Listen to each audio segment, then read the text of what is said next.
director? Put that in for You, Yeah. Can't. Got the A down back up and try to get rained on, so that was a win.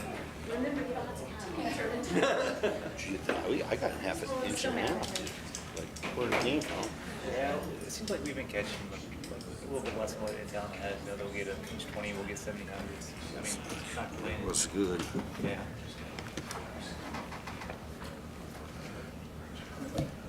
You guys ready?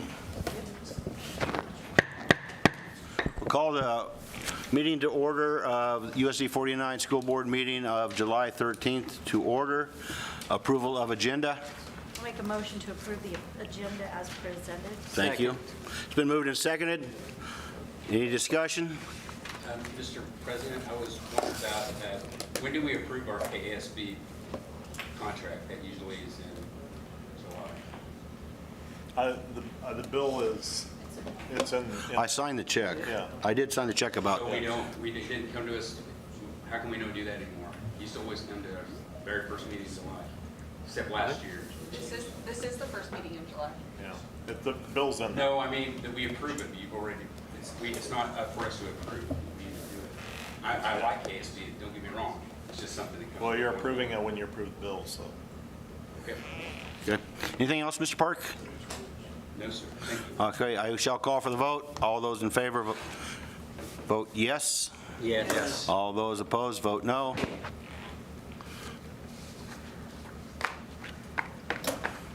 Alan, how do you vote? Yes. It's not popping up for some reason. Motion passes 7-0. Welcome, Mrs. Sheevy. Next is the USD 49 District Mission, Vision, Core Values, and Strategic Plan. The mission of USD 49 is to provide a quality learning experience for every student in every classroom every day.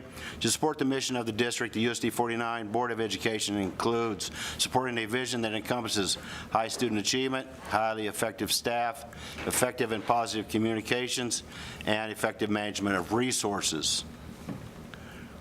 Next up, I scroll up for consent agenda.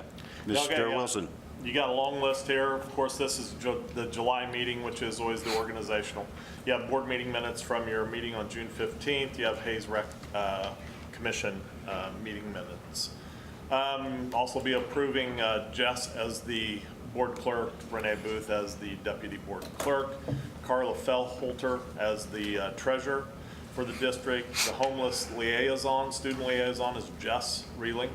The compliance coordinator for all the titles, programs are myself, with the exception of later, Shanna. Public information officer was myself.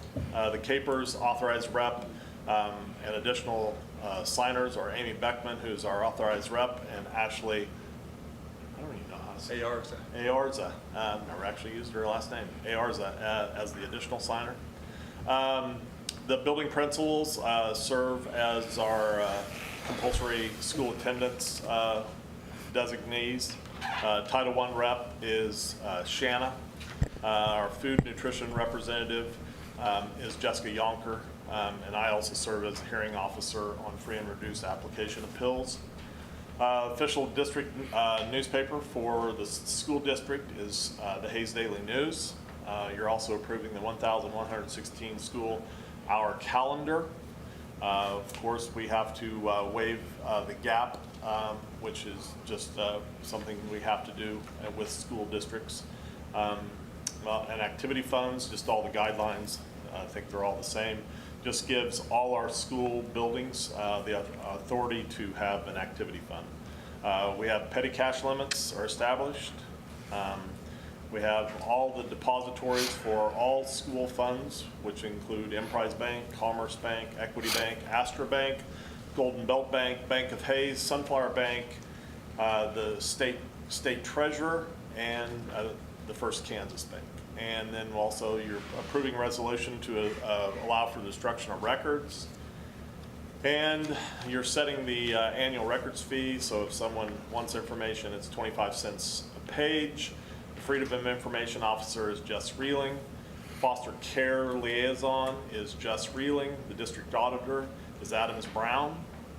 And you also have personnel transactions in your agenda tonight. The one I want to highlight is Randy Fonesteel, his retirement. Randy is retiring after 27 years with the district. Currently the custodian at Wilson or Felton. I don't know if he ever transitioned over, so he might be just say Wilson. Randy's been a good guy, and we're going to miss him. Congratulations to Randy. You also have the board attorney contract for Bill Jeter, and he has added Todd Powell to the contract. And I'll let Bill talk about that if you have any questions. And let me ask, do you have any questions before I turn it over to Chris? Yes. You skipped the. I did? Yeah, you skipped number 23. What is the LOD 23? Resolution. Oh, okay, got it. Yep. I just wanted to make sure. Oh, Yep. yeah. Okay. We got a little out of order. That's- Yeah, sorry. So the LOB resolution, that's something that, it's a procedural thing that we do every year. So you have really a couple of choices in LOB. You can go to resolution and go to 33% of your general fund, or you can do state, be capped at the state average. So this resolution recognizes that we haven't run a petition and gone to 33%, so we are capped at state average, which is 32.4%. This doesn't adopt the resolution, that happens at the budget hearing, but this establishes the cap of the state average. As you get into the financials, there's a few other things in there. You'll know, so we're at the, July 1st is the beginning of the fiscal year, June 30th ends FY26, we're now in FY27, but the process of closing everything takes a little while. It's actually happening about right now, probably, or first thing in the morning. But because that roll hasn't actually happened, some of the reports that you see aren't in there. So like the Kansas cash report isn't there because we've got all of the like encumbrances from prior year roll into the equities, and so it messes up.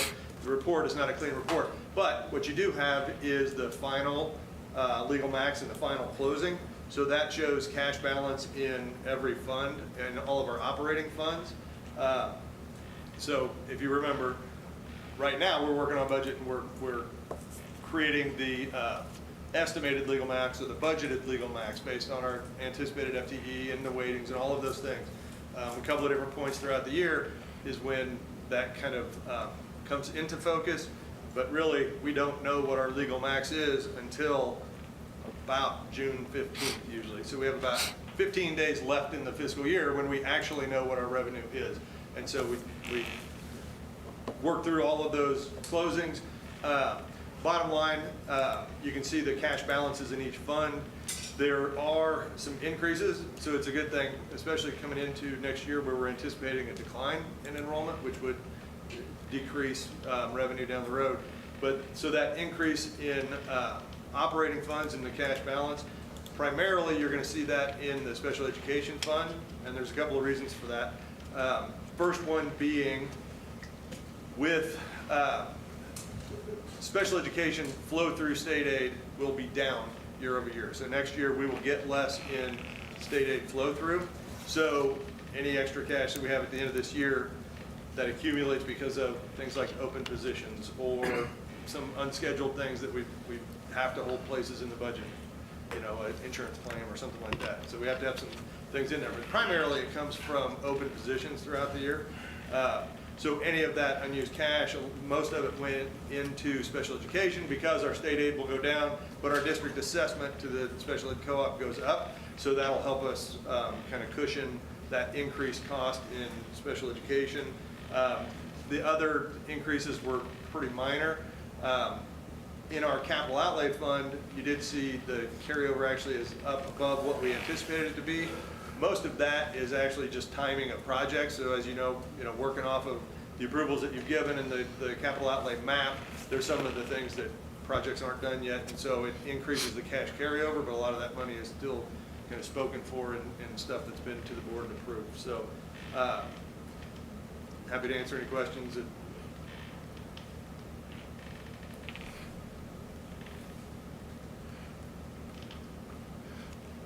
Anybody got questions? So that had the two 2.23 is not anything to do with revenue neutral? That's just the LOD? 2 point, I'm sorry. The 2.23. The LOB. Oh, That's just the LOB. agenda item? Yeah, so again, it establishes that you're using the state average to cap your LOB, so the most you could levy is 32.4% of the general fund. This doesn't establish the levy, this establishes the fact that you're following state average and you haven't done a resolution to go to 33%. So we're exceeding revenue neutral if we approve this. We'll talk about revenue neutral a little bit later on, but no, you're not approving, you're only approving the fact that you're using state average to cap your LOB authority and not going to, not doing, running a petition to go to 33%. Okay, so that means, okay. Yep. So we're not going to find out any more about that information when Ron talks about revenue neutral. So it has nothing to do with this. Yeah, the two are related, they're in the same church, but it's. When's the other one coming up? Yeah. Is it down below? It's in Yep, communications. In the communications. Okay, fair enough. Mr. President, there are 3 items I'd like to pull out of this. 2.13, Okay, oh, let me scroll. 2.13? yeah, I had some questions about the hour and school calendar. You want to ask it now? When did we switch to hours instead of a couple years ago? No, Oh, it's been, no, ever since I've been here. I was I gonna mean, say, it back wasn't 6 so. years ago, it was. Yeah, I can't ever, it's probably been 15 years ago. Say the whole time I've been. Yeah, I mean, 20 years ago. What's the other option, days? Well, we Yeah, used to but- be days. No one uses days. I mean, It's been hours since I've been here for Yeah, 24 it's- years.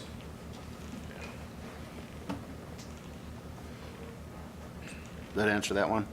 Are we going to talk, probably gonna talk about, yeah, we can, that'll answer that. 'Cause I'll ask- Okay, so we don't need 2 point, we don't need that one? No, Okay? and we can talk about that. I'd like to pull out 2.25, mortuary contract, have some discussion on that. 2.25? Yes, sir. Okay, is that it? Yes, sir. Okay. Jess? And Jess, for some reason, I'm not connecting to the meeting. I have it pulled up, but, so I'll have to give you a thumbs up or one way vote. Hold on, let me get this in.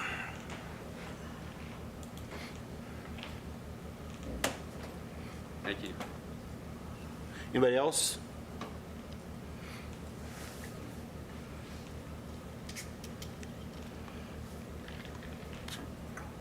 Losing my spot. Ooh.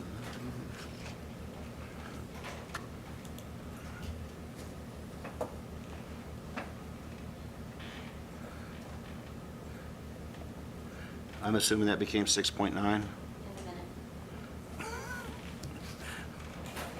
I'm still assuming.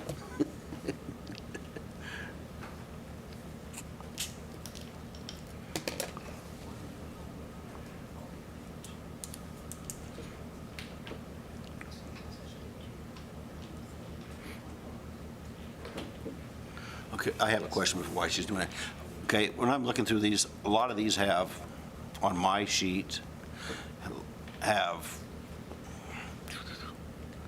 have motion to approve underneath each and every one. We don't, we just need one, okay, that's yeah, what it's I, just, that's what the consent whole yeah, thing is. I understand, yeah, but there's, I mean, there's motion to adopt everything. No. It just pops up on this, okay. Yeah, like, One will. I'm just, yep, that's what I assumed, but I want to be.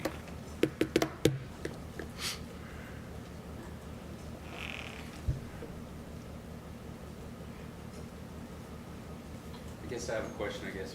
What is the KSB contract? You said you signed the check, but did you sign the contract?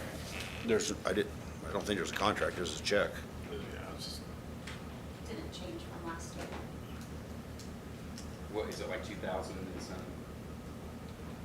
I don't No, remember. it's like 13,000. Oh, the amount? Yeah. That's what you want to know?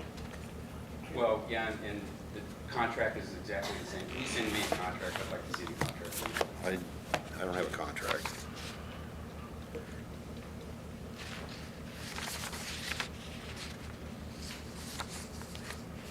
They used to come out and explain the benefits and stuff. and we did with that discussion. I don't have, I don't, That's not in this. We're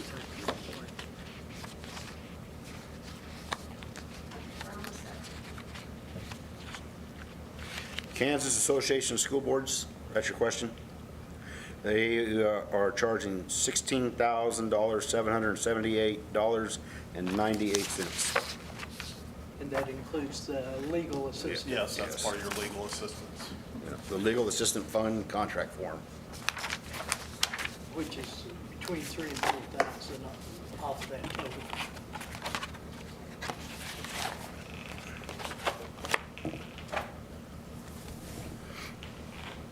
Okay, you guys can just go, and I'll figure this out when we get to the Okay, we're good?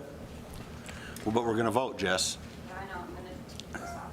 I make a motion to approve the consent agenda with the removal of 2.25. 2-5. Thank you very much. Is there a second? Second. It's been moved and seconded to approve the consent agenda with the removal of 2.25. Any more discussion? Seeing no more discussion, I shall call for the vote. All those in favor vote yes. Yes. All those opposed vote no.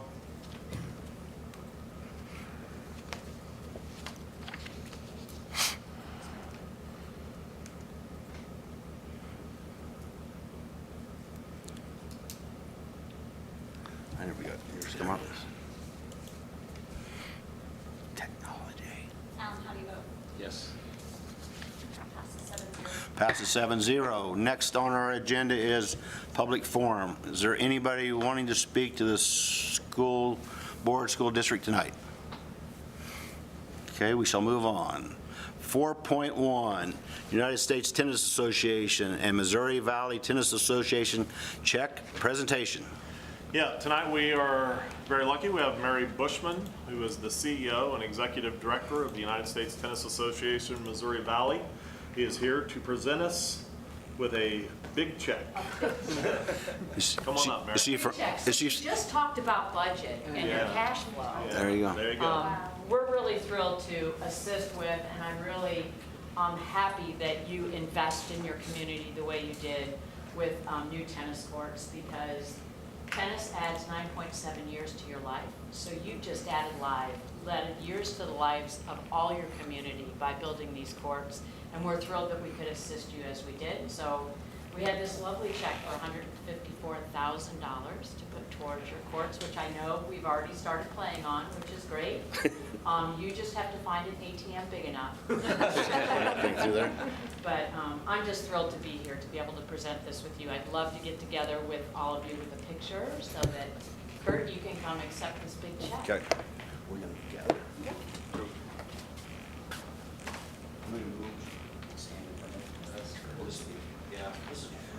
Yeah, you guys just kind of all stand right there.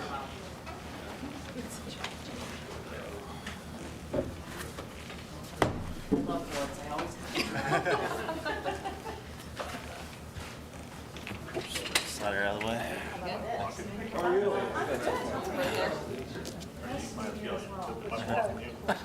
That's okay. No, you can start now. Yeah.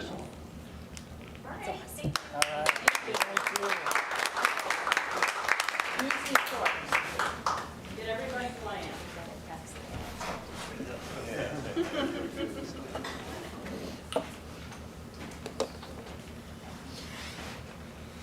Thanks, Mary. Safe travels.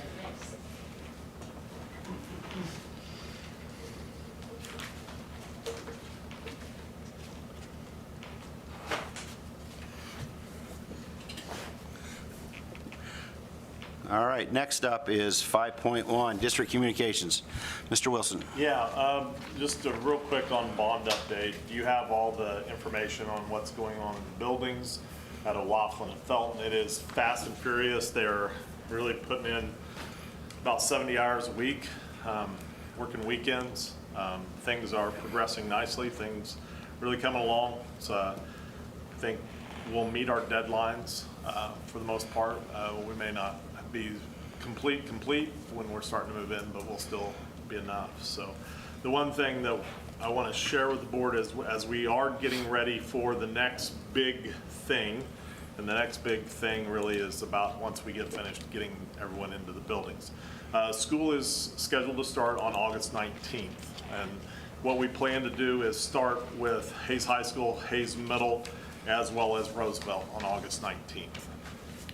With O'Laughlin and Felton being the last two on the construction finish up side, we are going to start then O'Laughlin on August 20th, the following day.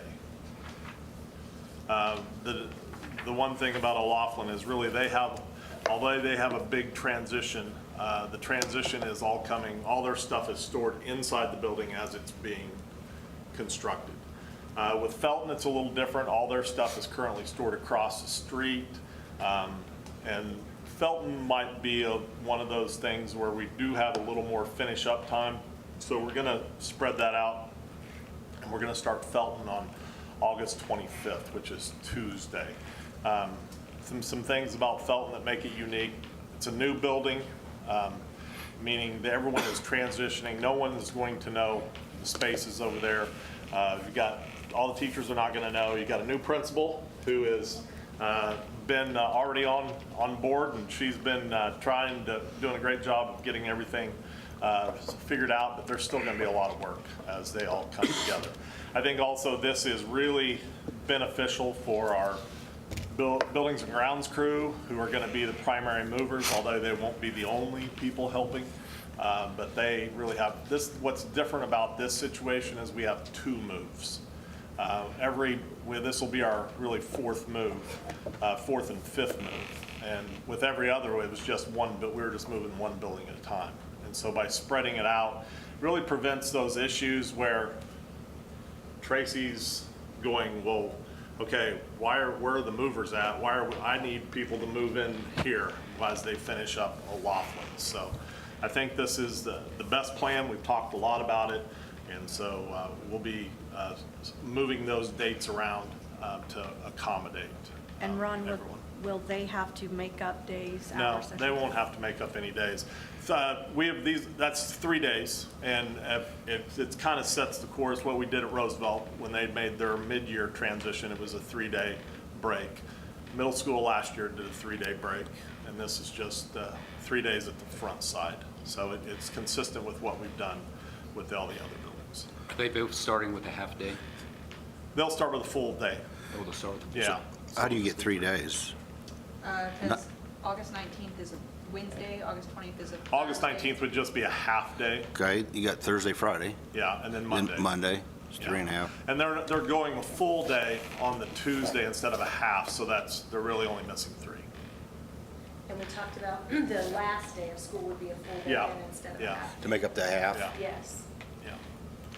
So, It'd be a half day or full day? The last day for yeah. all, Or just Or just Felton? Rose- Roosevelt at will this be- point, yeah.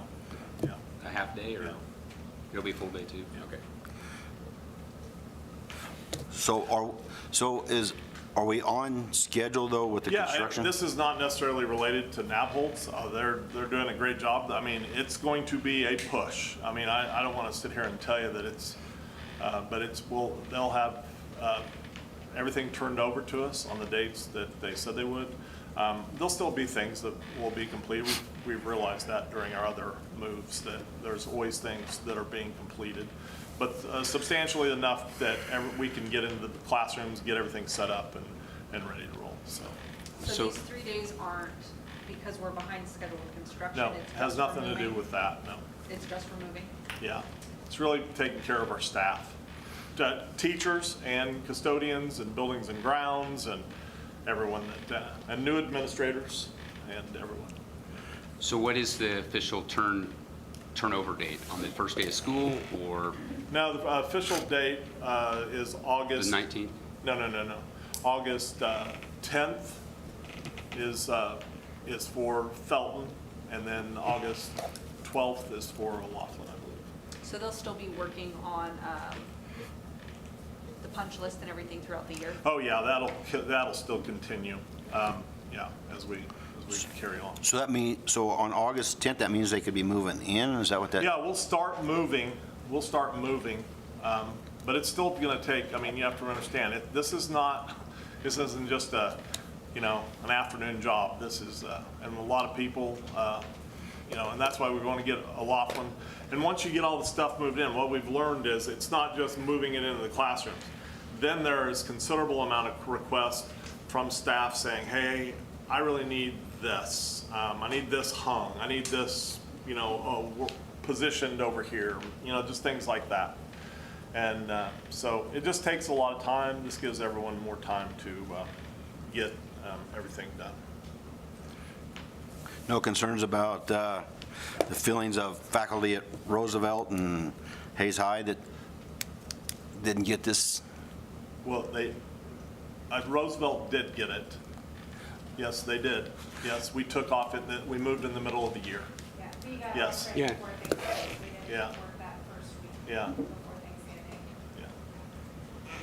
But you didn't get off school days, did you? Yes. How many? Good. Well, and then one day before you got 3. You had one day before. So before, It was you 2 got when you came back. It was over Thanksgiving, right? Or was it Christmas? That's Thanksgiving. It was the one So- day before and then 2 after. 2 after? Yeah. So you, okay. Yeah, so All it's right, all consistent. okay. Okay, anybody else? When was their deadline for Naples? And they met their deadline? But Well, it's August 10th and 12th. August 12th. August 10th, okay, so our warranty date is August 10th, so Yeah, it'll be 4/27. yeah. Okay.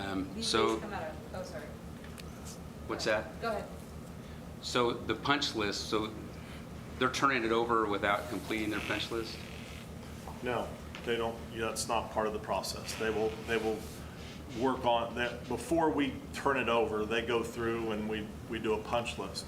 But there might be things, I'm not gonna say might be 100% completed, but everything will be documented of what needs to be fixed before. And that punch list kind of grows a little bit too. Yeah, You find and then, yeah, things. Yeah, the course. punch list usually has like 1,000+ Yeah. items. Yeah. Yeah. And then after a week or so, you find, So yeah. we'll have that. I mean, there'll be things that we'll still. And you be- shared that with us, will you Yeah. do that with, again, with Yeah. these two? Absolutely. You mentioned about staff wanting to move, it wasn't like a high school, they had a banking cabinets they wanted to move, and then it also messed up the floor, and it cost, Naples went back and did that, and it was like $12,000 or something What? What are you talking about?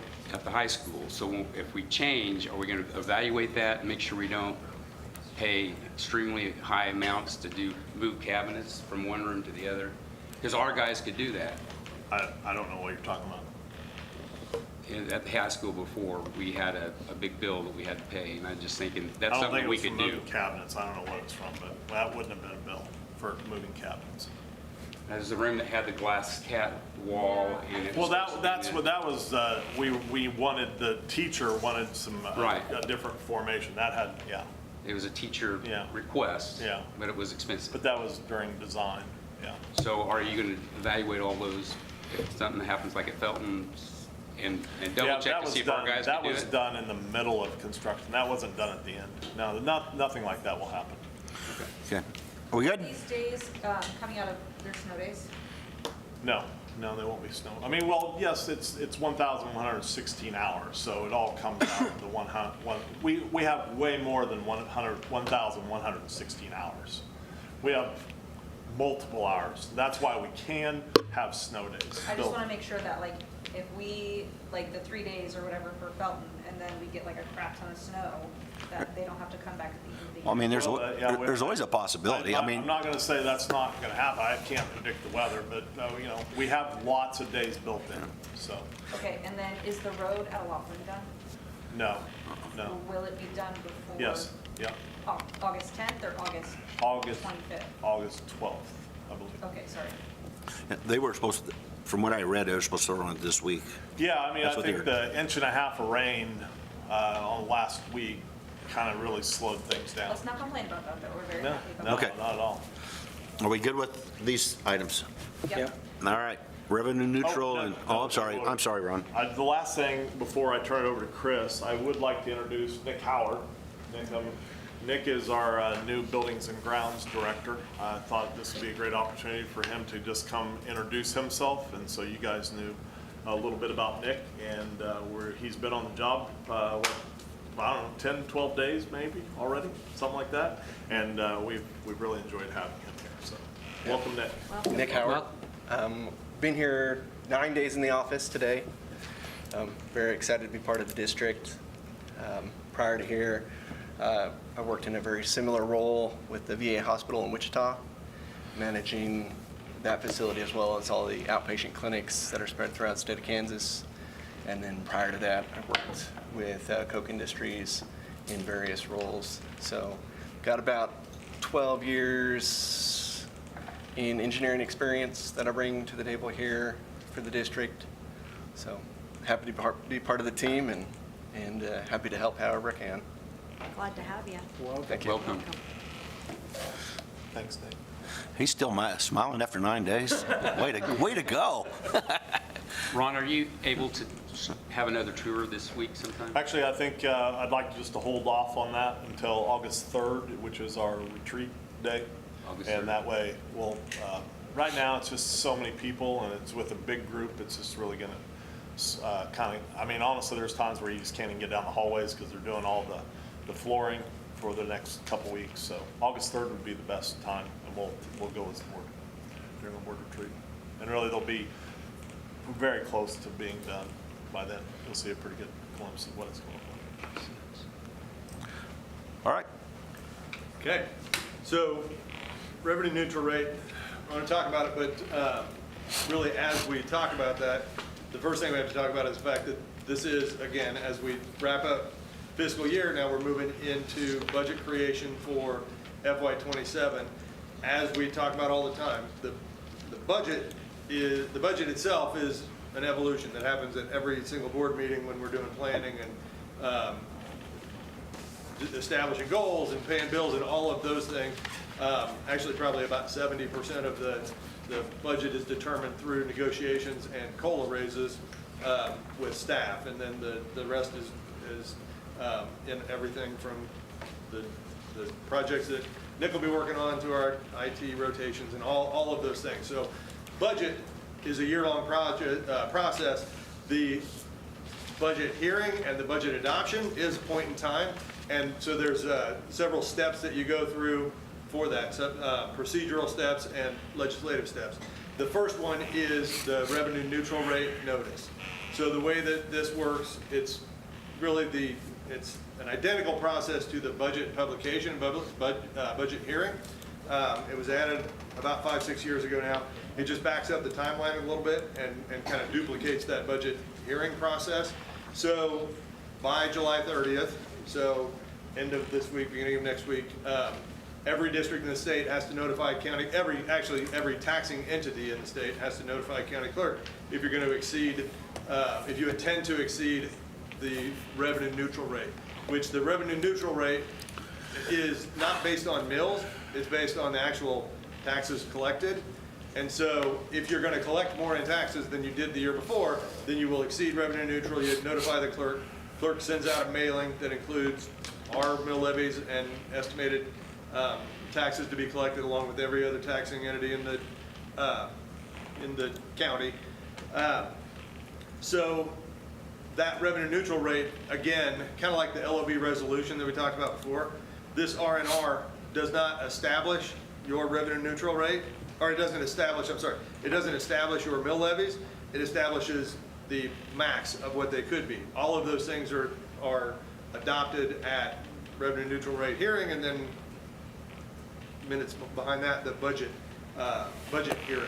So the first handout that you have is the actual notice that will go to the county clerk to provide notice of our exceeding revenue neutral rate. So if you remember, the revenue neutral rate is based on taxes collected, and so because the county valuation went up by about 1.3 and 1.4%, then you're automatically going to exceed revenue neutral rate in the general fund because it is set by the state at 20 mils. So 20 mils is going to generate 1.3, 1.4% more than it did last year because the valuation in the county went up. So no matter what you do as a board, we will exceed the revenue neutral rate because you don't set the 20 mils. Okay? So because you're going to exceed it in one, then you have to notify the county clerk that you're going to exceed revenue neutral rate. the next one, as you go down the list, so the column on the far left is the actual taxes revenued, or the taxes levied for the 25-26 fiscal year 26 school year. The middle is the revenue neutral rate, what you would adopt if you were below on every one of those, then you would not exceed the revenue neutral rate.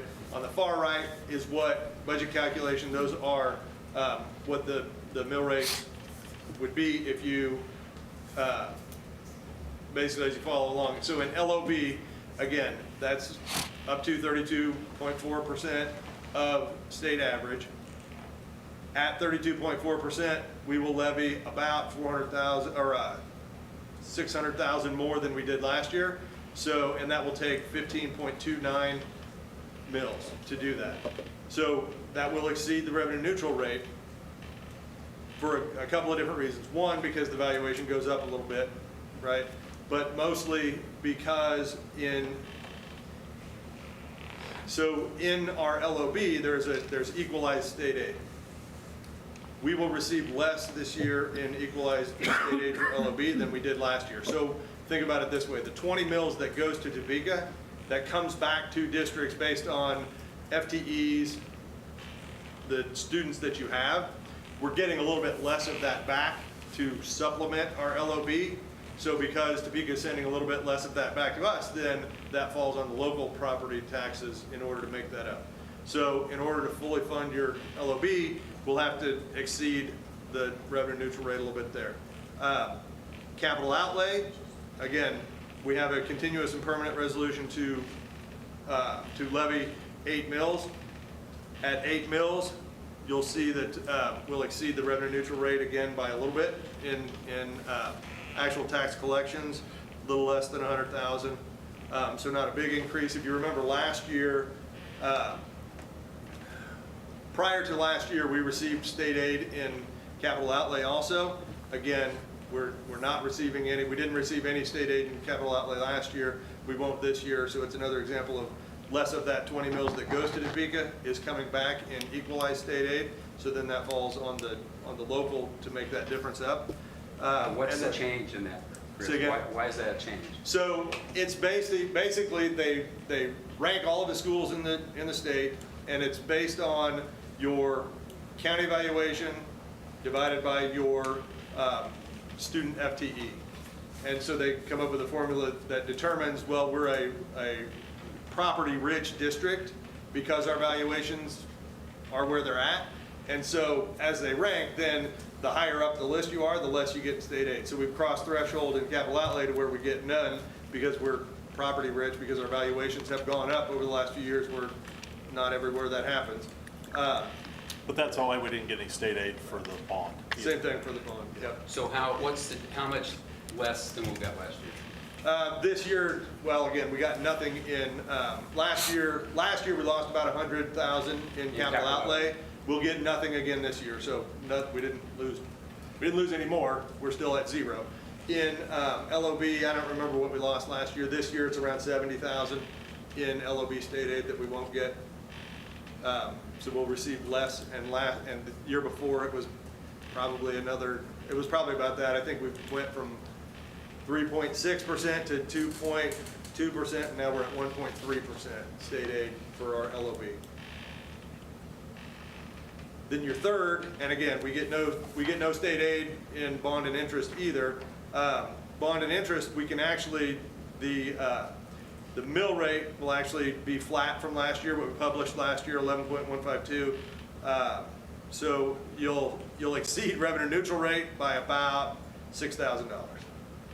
So again, those will go to the county clerk. She'll send out the mailing, and then next step will be budget hearing. Next step will be budget publication. So as all of this is completed, then we publish the budget, and then we'll have a budget hearing at our September 8th meeting. So we'll do revenue neutral rate hearing, then budget hearing, and then budget adoption at that point. A couple of things that we've shared. Jess, if you want to go to the next handout. Something we've shared over the last few years, so this is the exact same format. But if you look at those graphs, the top set of boxes, starting from the far right, going to the left, you'll see the far right was the FY24 actuals. So this is if in July 1st of 23, for the 23-24 school year, if you had a house that was worth $200,000, you can go down there and see what the levy for general fund is, because general fund is calculated differently. There's a reduction before it goes to Topeka, so you take off some of the assessed value for the home. But those will show you, so in 2024, a homeowner that had a $200,000 home was going to pay $1,088. Now, if you skip all the way to the left to FY27 budgeted, you can see based on the increases of valuation in the county, that home would be now worth right at $216,000. And again, every home is different, but if we look at, we're taking just the total increase in the county valuation and applying that across. So that same $200,000 house would be worth $216,000. And as you go down, you can see this year the taxes on that for the school district, general fund, LOB, capital outlay, and bond and interest would be $1178. So that's $38 increase year over year. And if you look at that very bottom box, the impact since FY24 would be a $90 increase in taxes from 24 to the proposed budget or the proposed mill levies here for FY27. The graph and the far left show you the comps, the districts that we consider similar to our district based on size or demographics, different things. And then also you can see the state average for total mills at this budgeted mill rate of 54.442.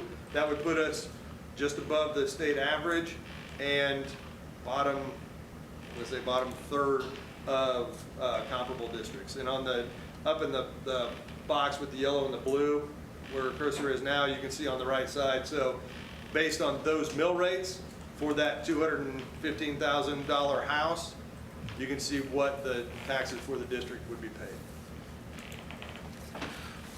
I know when I've looked at this in the past, I guess I haven't done it this year yet, but you actually broke it down to the per capita, you know, what individuals in Ellis County or the school district pay. It puts us up to the like second, third highest per person. Because I guess it's spread out a lot more when you actually get into the numbers and break down the valuation within other districts compared to the people that are actually paying taxes on tax roll. Like individually, we pay higher than, I know at least from Emporia down years past. So I mean, I think it's a little, not quite. So I'm not sure I understand the question. I can try to work with you to figure out. But in any one of these districts at that mill rate, a $215,000 house, that's what you would pay in taxes for that. Yes, but I'm talking about the actual citizens of the district. The amount of money that we put in, if you break it down per capita per person individually, we pay a higher number overall than the other districts. So, I mean, while we're based off mills, whether, you know, part of it's property values and other stuff as well, but I'm just wanting to point out that I think we have tax rates one are of the lowest mills in the state. So not going off mills, I'm going off the total dollars, like dollars out of a family's budget. Oh, budget. Like if you're actually talking, you know, Like American Greenbacks here. expenses local? What's that? Expenses local, but I'm not following you. So I can bring the numbers, I have them at home, I didn't bring them here, but if you actually go through and look at what is paid out of, you know, local taxes through LOBs and break it down to the per capita, the number of people within the district that's coming out of, and you take an average, like the average amount of money that we are paying is higher than the other schools here. I know Emporia, Derby, Pittsburgh, I think Spring Hill is a little bit higher. Gardner might have been too. And this is going off to 2 years ago. I'd have to look it up again. Well, kind of like Chris said, you know, we're considered a higher, you know, a rich community. So you get, so you know, it's kind of like politicians talk now. It comes back to a local level, but they're making us send it back to them again when we don't get the expense coming back at the 20 mils. So we don't get the return back on what we're supposed to get. But what I But heard they was. blame it at the local level when it's really not, because they're the ones who set the standard. But what I understood from the presentation is we're losing out $70,000, but we want to tax people $500,000 more. So we're losing from the states, gosh darn it, but we're Yep. getting $430,000 more from us. I mean, like, I would be a proponent of reducing the tax burden on our people. So, I know we can go tax neutral on the 20%, but we could go tax neutral, revenue neutral on other funds. Yeah. But remember, he said revenue neutral was only $6,000. It was only, $6,000. Correct? On Chris? the bond and interest, On the yeah, bond I think and it was about 6,000. You can see what revenue neutral would be on bond and interest. well, The- but when you had it up here for the LOB, what you're planning on doing, the revenue neutral will be, sorry, my eyes are getting bad, 6.4, and we want to tax 6.9, so it's $500,000 extra, what we want to pull On LOB. on yes. LOB. Right. And then, for capital outlay, what it would be, 40,000.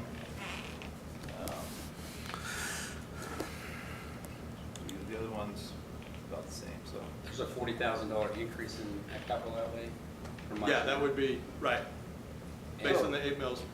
Because, and that's that 1.3% that we see in valuation increase. And I I'm- didn't catch what you said. You said the 8%. What do you, I know that we set it at 8%, but that's not a state rule or anything. That's just what. No, the- 8 mills is a cap mills on capital outlay. Is the Right. cap. Okay. Right, But we don't have, we can go below that. Some districts don't have 8 mills. correct. Because our 8 mills. Right. Because we're a rich district, raises a lot more money than some districts. Correct? Our 8 mills, yeah, you can see what our 8 mills generates, yes. And so we have, our capital outlay is 4 million. What is it now? It's gone up every year. 3.6 is what it would be in FY '27. It was 3.58 last year, it'd be 3.62, somewhere in there. And I get what you're saying, Ruth, as far as, state money and everything coming back, but what we can control is our spending and kind of what we're doing. And I think that we've been spending pretty extravagantly for a while, that there might be time to try to cut things back, try to reel it in a little bit. So, yeah, again, I would say two things. One, the board determines all of that at the budget hearing. But remember, the budget hearing is a point in time. The budget development, most of it happened during negotiations.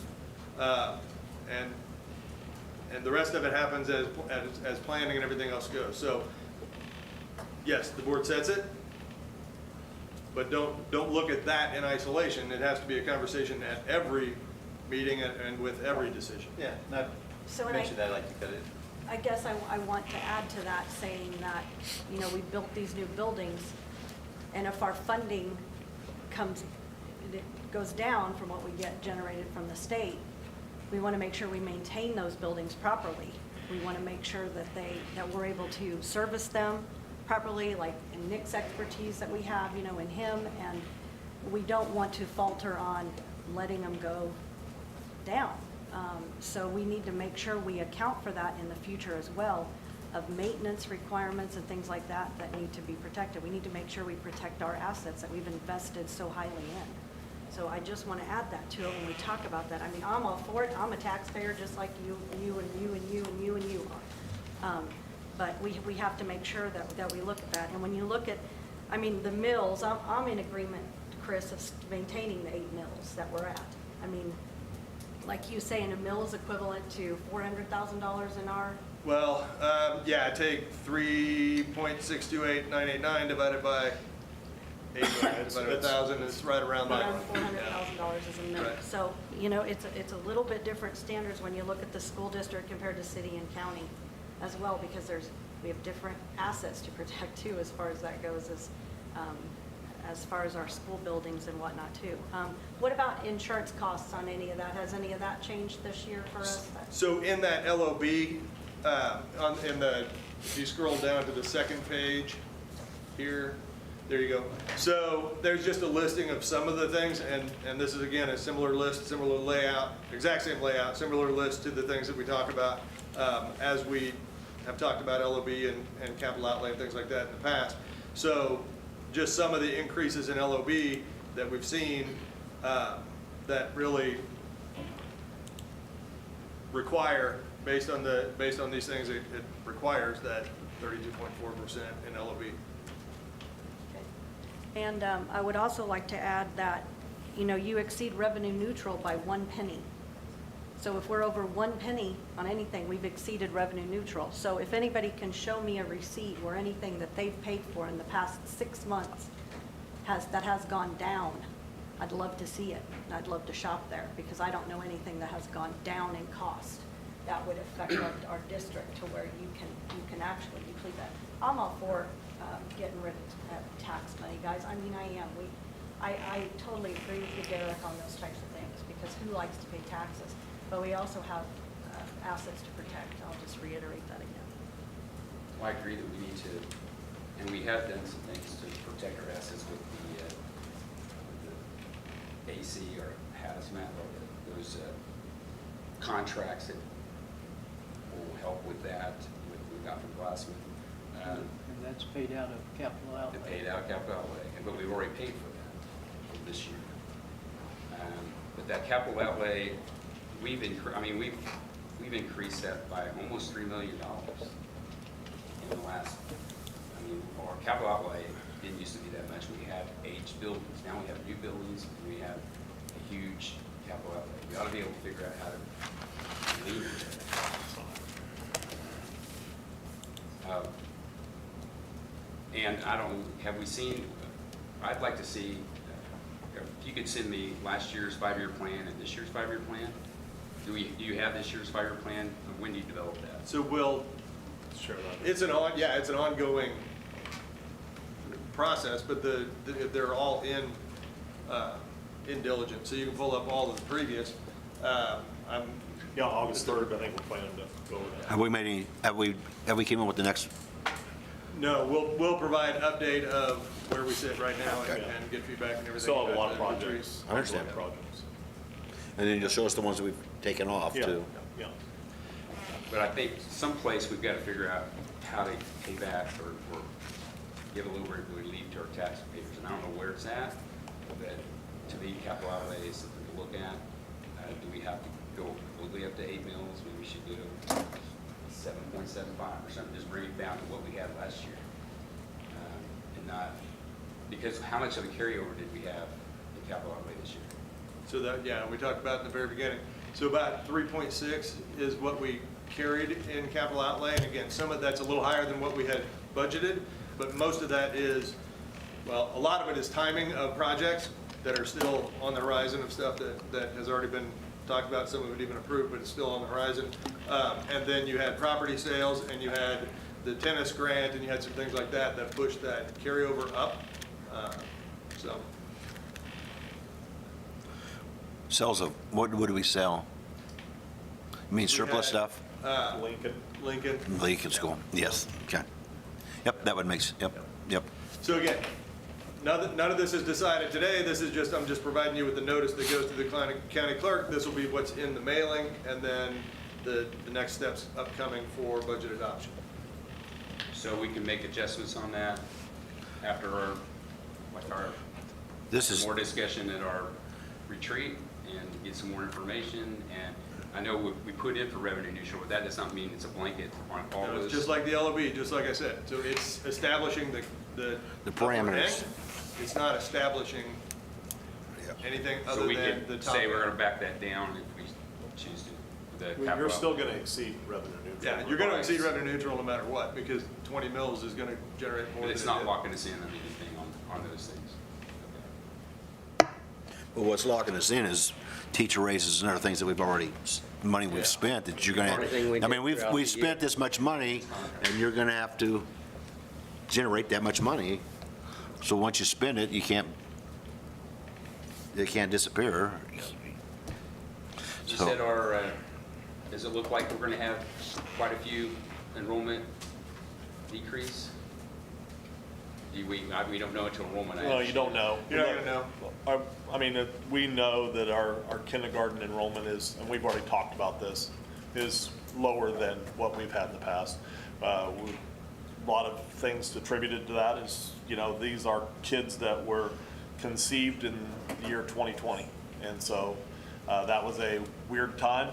A lot of people didn't really know if it was safe to have kids. So there was just a lot of delays, and so we're seeing smaller numbers. That is consistent with what we're seeing in districts across the state, across the nation.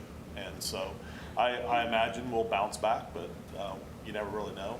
So it looks like we will bounce back. I don't know if we'll ever bounce back. We got a senior class this year of like 280, 290. We're never probably going to ever get back to that. That's Never just, say never, Ron. well, I shouldn't say never, but it's going to take That a was while. down from last year, how much? The senior, you're talking about this current senior This year, upcoming senior 290. class is our biggest class. It's always been our Okay. biggest class, and they've continued to grow as the years have went on. And we find that our middle school and high school classes continue to grow. Not necessarily, do they always grow at elementary? Sometimes they do, but we always seem to grow at middle school and high school. As people make decisions about where they want their kids to go to school, and so they tend to come this at that time. And that's been for years. So Chris, when you were talking about, what did you project the shortfall will be for enrollment? How much you think? Right now, it looks like we'll be down between 80 and 90, but again, we don't know that until enrollment comes, so we're making best guess right now based on that. That may or may not actually hurt us though, because if next year's class, if you remember, the general fund is based on either current year or prior year. So right now, we're working off of prior year FTE, assuming that this year will be lower.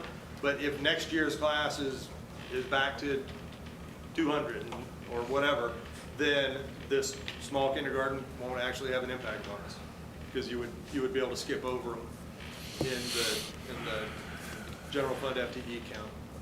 But honestly, I doubt that's gonna happen, because if you remember, right after COVID, there was a lot of like a rise in unemployment. A lot of companies didn't know what was going on, cut their workers, so there was a lot of uncertainty right after that, so I don't see it coming back up for a couple of years. No, we're gonna see some decreases just because there's just not as many kids out there. And so we'll see some decreases. And those are the things we'll have to figure out. What size is our junior class? It's large as well. All 4 classes at the high school are probably 230 or more. So we go from 290 to 230. Yeah. Yeah, I mean, yes, it's just invariably we are going to see some decreases, but yeah, those are things. Okay? All righty. Thank you, gentlemen. All right, next up is, we're going to move on to 6.1, Board of Education 2026-27 calendar. I make the motion to approve the calendar as presented. Second. It's been moved and seconded. Any discussion? Yeah, I would suggest the adding of an additional summer meeting. I don't care if it's at the end of June or the end of July. This was way too much for one meeting, way too much for one meeting. We need an extra meeting somewhere in the summer to break this up. Well, it's always going to be big. I don't care if you add another meeting. This is still going to be this. Well, what are you talking about being big? The consent agenda or the? Well, the consent agenda shouldn't be too bad, but there's even a ton, like after the handbooks, and then we have everything coming from the state. And I know that's a second read, but like we get this on a Friday, and I really like to take my time and read through Well, that's all why of it's this. only, the handbooks, you're not making a decision. You got a month, so. Okay, cool. I would like another meeting in the July, or in July. You used to have always one like the first week of July to take care of all this stuff. Well, it's, All this stuff that we just get it done and get it out of the way. Stuff is, what are you referring to as stuff? To a lot of the just procedural stuff that Ron was talking about,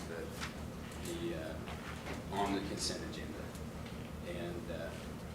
And usually it wasn't a very long meeting, but we took care of, the petty cash and all those things were. And I think then we were able to pay bills after the first of the year that needed to be paid. So I don't know how do you prevent getting late fees and things like that when we don't pay them until after this meeting? The bills that Yeah, are, we still, I mean, the cadence of meetings is still plenty good for us to. because be we paying estimated the bills at the end of June, Yeah, and then in July, we're doing this meeting. And there's a lot of business being done first of the year. Is there some things that it would be beneficial if we got it done, taken care of right away? The cadence right now is fine with, between our last meeting in June and this meeting, as far as paying invoices and stuff is fine. If you went any earlier, I mean, again, the consent agenda stuff you could do, but like the closing and the cash balances, that would still, I mean, if you had an early one and a late one, we'll be presenting those in late, because it takes a little while to get all Well, that that's stuff fine, we closed could out. even have Right. a meeting like after this one. Yeah. I'm just saying, this is nuts. Yeah, and I'm just saying, as far as paying bills goes, we're fine with where we're at right now at this meeting. If you had a later one and an earlier one, we'd probably still do most of the bill paying and stuff at the later one. So that doesn't need to factor into the decision as far as paying. School boards are only required to have one meeting a month, and most school boards only have one meeting a month. There's less than 15 districts that have 2 meetings a month. I guess as far as the calendar, like I will not be able to make it on 8/17 or 9/21 currently because it's working, but it is what it is. So you're wanting to add that for like next year, or? Yeah, like, honestly, it took me so long to read through this, and it's my job, it's my due diligence, I wanna ask questions, I wanna make sure I'm making informed decisions, and like, to read through all of this and to understand all of this is too much for one meeting. So currently we have a meeting in June, a meeting in July. We So have you- 5 months that only have one. So you want 3 meetings in the 2-month? 3 meetings in a 2-month period, yes. Okay. And again, I don't care where we put it, I don't I care. understand. And you want a meeting or a work session? It could be a work session, that would be fine, Well, this is going to have to be a meeting because you're approving stuff. Yeah. yeah. Okay. If you look back at past calendars, boards have met and had like 26 meetings. And I'm talking about I don't- 489. I don't need 26 And so meetings. we've. No. And I don't, look, but we have 5 months, almost half the year, we only have 1 meeting per month. So we Maybe. have And June we just did 21st. last year, took one out of January. So we only have 1 in January, 1 in December, and then May, June, and July, 1. So this calendar goes all the way out to June 21st. It doesn't have July on it, but our last, because July is on fiscal year 27-28, but this July meeting was on our last calendar. Yeah, you can have it. So can we say that for July of 27, we have one on the 12th and 26th, or we could go the 6th and 19th Of July? of July, yes? You can make any proposal you want. That's too close, the 6th We is can too close add to the meetings. holiday. Some may be The gone. 5th As would be the the year holiday, goes. because the 5th is a Monday, just so if we won't go to this Tuesday long. the 6th, that would be acceptable. Like, you Too guys short, can't much tell of me one. that you got this material, all this material on Friday, and weren't a little bit shocked by the sheer size of it? You weren't concerned by that? But You only have 2 the days big a chunk weekend. was the consent agenda, which was Yeah. a one read. The handbooks Going through. took time. The handbook, but there were a lot of the handbooks, there wasn't a lot of changes. What about the KASB recommendations? Do you guys? That's the read those? second reading. Yes. So we've had A month to from read it. 2 Yes. meetings to go over it. Correct. And then we have the kitchen replacements and the playground equipment relocation. Like, there's quite a bit in the summer that happens, and if we want to stay on these timelines, Okay. it really doesn't matter. Well, I just and- think it would be a lot easier. And that brought us some problems last year when we had some change orders that we didn't have a meeting, at least according to Naples. And then we didn't even approve them until October, but they happened in July. And so I agree with you that we ought to have another meeting, It's not probably quite in the way July that would went, help, but solve some of those problems. Oh, and then there's a state statute that says we're supposed to be doing the calendar in January, unless we approve a resolution in January that we move it to July, which we have not done. So we ought to look at that, maybe we can look at that at our work session and make sure we're doing it correctly. Can you bring us the documents, please? I gave that to you, Me? yeah. How I about gave you the 1 page. How about again? and highlighted it. but that Bring was- them, can you bring them for everybody, please? So let's just go forth with a vote, and then when it comes time next year, if we get a big old platter of, Are you, so you're not, you don't want any additions? nobody else wants it, that's all We right. postponed that last year to August, why we do it again? I mean, it's not gonna, Well, we postponed it last meeting to this meeting. Yeah, we don't need to keep postponing everything. Okay. We tabled too many things. I'd entertain a motion to accept the, We already did. Yeah, we have the motion And and a the second? second. Yeah. okay, I've lost that in the translation. All right, seeing no more discussion, we shall call for a vote. All those to approve the 26-27 Board of Education schedule, vote yes. Yes.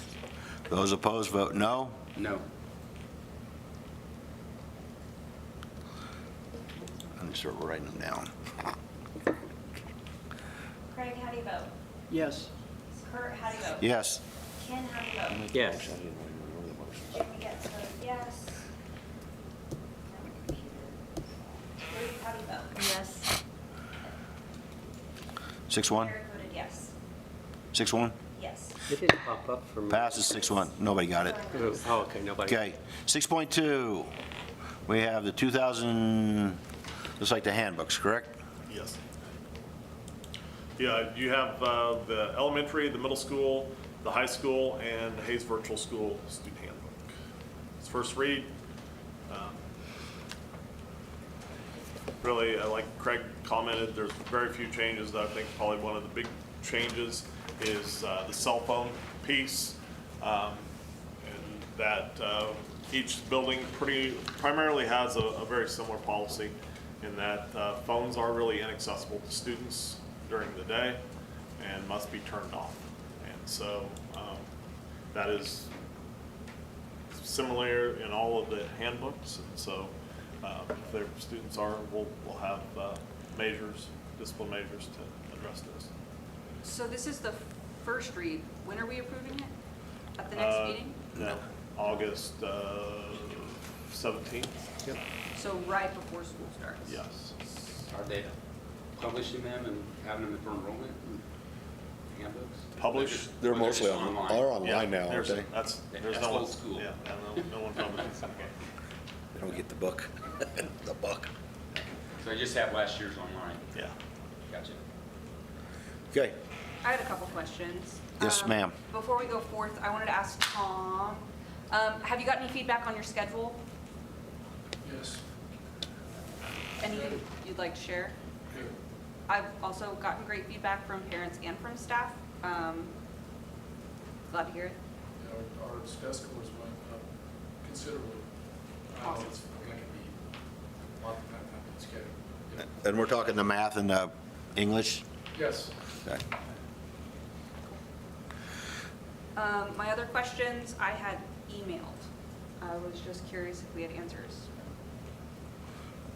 I think a lot of those are information that we can try to get to you. We'll try to, as what we can. Some of it I don't necessarily know if we're going to be able to get. That's pretty straightforward information. Well, without going back and working through your email, we can talk about that. But yes, I think we can get you a lot of what you asked. I mean, there ought to be value for it. Yeah, absolutely. And we can get that. Yeah. We just weren't able to get that. I guess my question dealing with that is, if they're not passing the class or not going to pass the class, why is the virtual school not an option Well, for those kids? virtual school is always an option. And that's I mean, that's just, it's kind of a decision that families have to make on what's best for their student along with the student. Because this other one seems to be an added, we're asking the teachers to do more than Well, we I have don't before. necessarily know if we're asking teachers, I mean, I don't know what. If they're gonna if they gotta come up with a plan and come out with this stuff, then you're asking them to do Well, more. primarily the Mrs. McDonough, who runs the CBL Okay. class, works with those students during the Boost program. I She understand. goes through and determines what information they need. Well, I think she might be asking teachers what the student did not complete, because usually that's the reason why.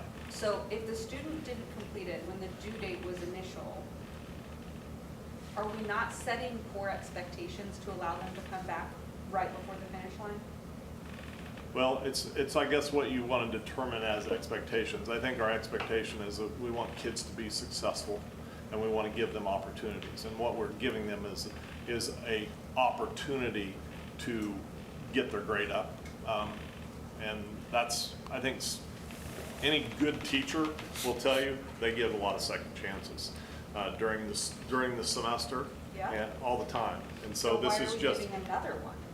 Well, I think the thing is, I guess what I would see as the drawback to this whole thing is if a kid fails and maybe they fail, we've created this hole that it's going to be pretty tough for them to climb out. We give them 1 week to say, hey, you got 1 week to work hard and get your grade up. If you don't get it up, then you're going to fail.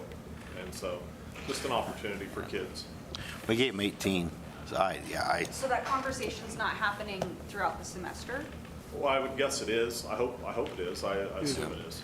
If I have a student the week before class come to me with a 5%, like, that's a big gap. If you want to jump that 5% with 1 week's worth of work, that tells me you weren't doing an entire semester's worth of work behind that. Now, I understand there are extenuating circumstances, but that comes from the relationship between the teacher and the student. If a student was sick, if there was a family crisis, whatever, but that should have been the communication the whole semester. No, I assume that has happened, so. But correct me if I'm wrong, but we've been getting reports on this throughout the year. This isn't new. We've known about it, but these concerns y'all are bringing up at the last minute No, this are absolutely not. is not new. You're right. It started in 2021, Yeah. which was Sean's first year, and I had issues with it from day one. And we have not been getting reports on it. I don't know how many students are using Boost. I don't know how they We can perform we can definitely get you all that. We just don't have it. Has that number gone up? Is it plateaued? Is it constant? I mean, there's a group of students that use that, it's an intervention. It's an opportunity to work with students. If you think about laying a floor, how many boards do you lay the whole room, but it's that last little square that's missing? We're letting kids work on the last little square. I mean, and it's not an add to a teacher. They're already on top of those things. And that's It's what- absolutely not the end of the board, because it's, you missed this factoring chapter because you dropped the ball. So you missed the middle of the floor, and you want me to come back and let you refill that patch. But the kid and the teacher are the floor layer the whole time. They're together in this conversation the whole time. And you're only available to boost just within the last 5%. So there's no boost to boost? No. So there's no student below a 50% that can boost to get to that 50% to be eligible? No, it's red light, green light. I have a 55% or I don't. Has the number gone up? The students? But here's the deal. I mean, we had 20 students take advantage of it just this last. 20? At 20 summer school, yes. Okay, how about the semester before? I can get you all the rest of it. I mean, these are the ones right now. It's just an intervention that we use to take care of kids. And really, the day that it's done the most for teachers is our opportunity day, the last day of the semester. So the teachers are working, the kids come in. Matter of fact, taking the feedback from our teachers, we added in this handbook much clearer language that if I, the kid, don't come to fix that floor on opportunity day, I don't get it, period. Because there's an opportunity, but I have to take it. I have to come and I have to lay the floor that day with my teacher who's still on the clock, not adding anything else to their life. So we want it to be super clear. We've had it multiple years, but we keep coming back to the teachers and talking about what this looks like and trying to firm it up. Is that opportunity day part of the 11, 16 hours? Yeah, because it's a school day. Yeah, it's a school day. So what percentage of our population is that school day benefiting? What's that? What percentage of our student population? Yeah, we is can that get you school those day? numbers too. We have a finals operation. I don't know how many are there. Here's my other concern. Speaking from experience is like being a teacher who often did not get the opportunity to teach advanced classes. I had a lot of students on IEPs. I had a lot of students that needed extra help. I had a lot of students that needed interventions. So on that opportunity day, when I have 6 classes that involves high-need students, I'm gonna have 6 classes worth of kids that need help versus the teachers who have advanced calculus or, you know, AP psychology, whatever. They're gonna have a lot less. I feel that's a real imbalance of workload on those teachers. I guess if you're giving us the numbers for the number of students in the Boost program, you also include like the number of students that are repeat, like, you know, using the Boost program, you know, multiple times. And like the number of students that actually failed the class, and the ones that have actually received a failing and had to redo. Best case scenario for Boost, sir, is I did it, I did not love to have to do it, and I don't want it to do it again. That would be best case for us, because the kid's like, I don't want to Boost, yeah, I don't want to have to do that. Well, it's And one of- hopefully we get them some momentum, they move forward and never have to do it again. That would be the That'd be best great. case I just didn't know if that's actually what's happening, or if the same kid's doing it time and time again. I mean, one time, you know, it was a I think it's mistake. fair that we have a little bit of both. I mean, these are kids that need those extra interventions, so it's fair that that could come up for them, yes. What's the alternative if we don't have Boost? So like, they have 55, they failed the They class, fail. they have They to take fail, it again. yeah. And that's not The whole motivation semester, they have enough? to take a whole semester again. And that's not motivation enough? It depends, you would think that would be, but I think history will show you that it just doesn't really always motivate kids. I think our goal is with every kid to provide opportunities for them to be successful, and we're providing another opportunity to help kids. And so I guess that's where I would land, is this is about helping kids, which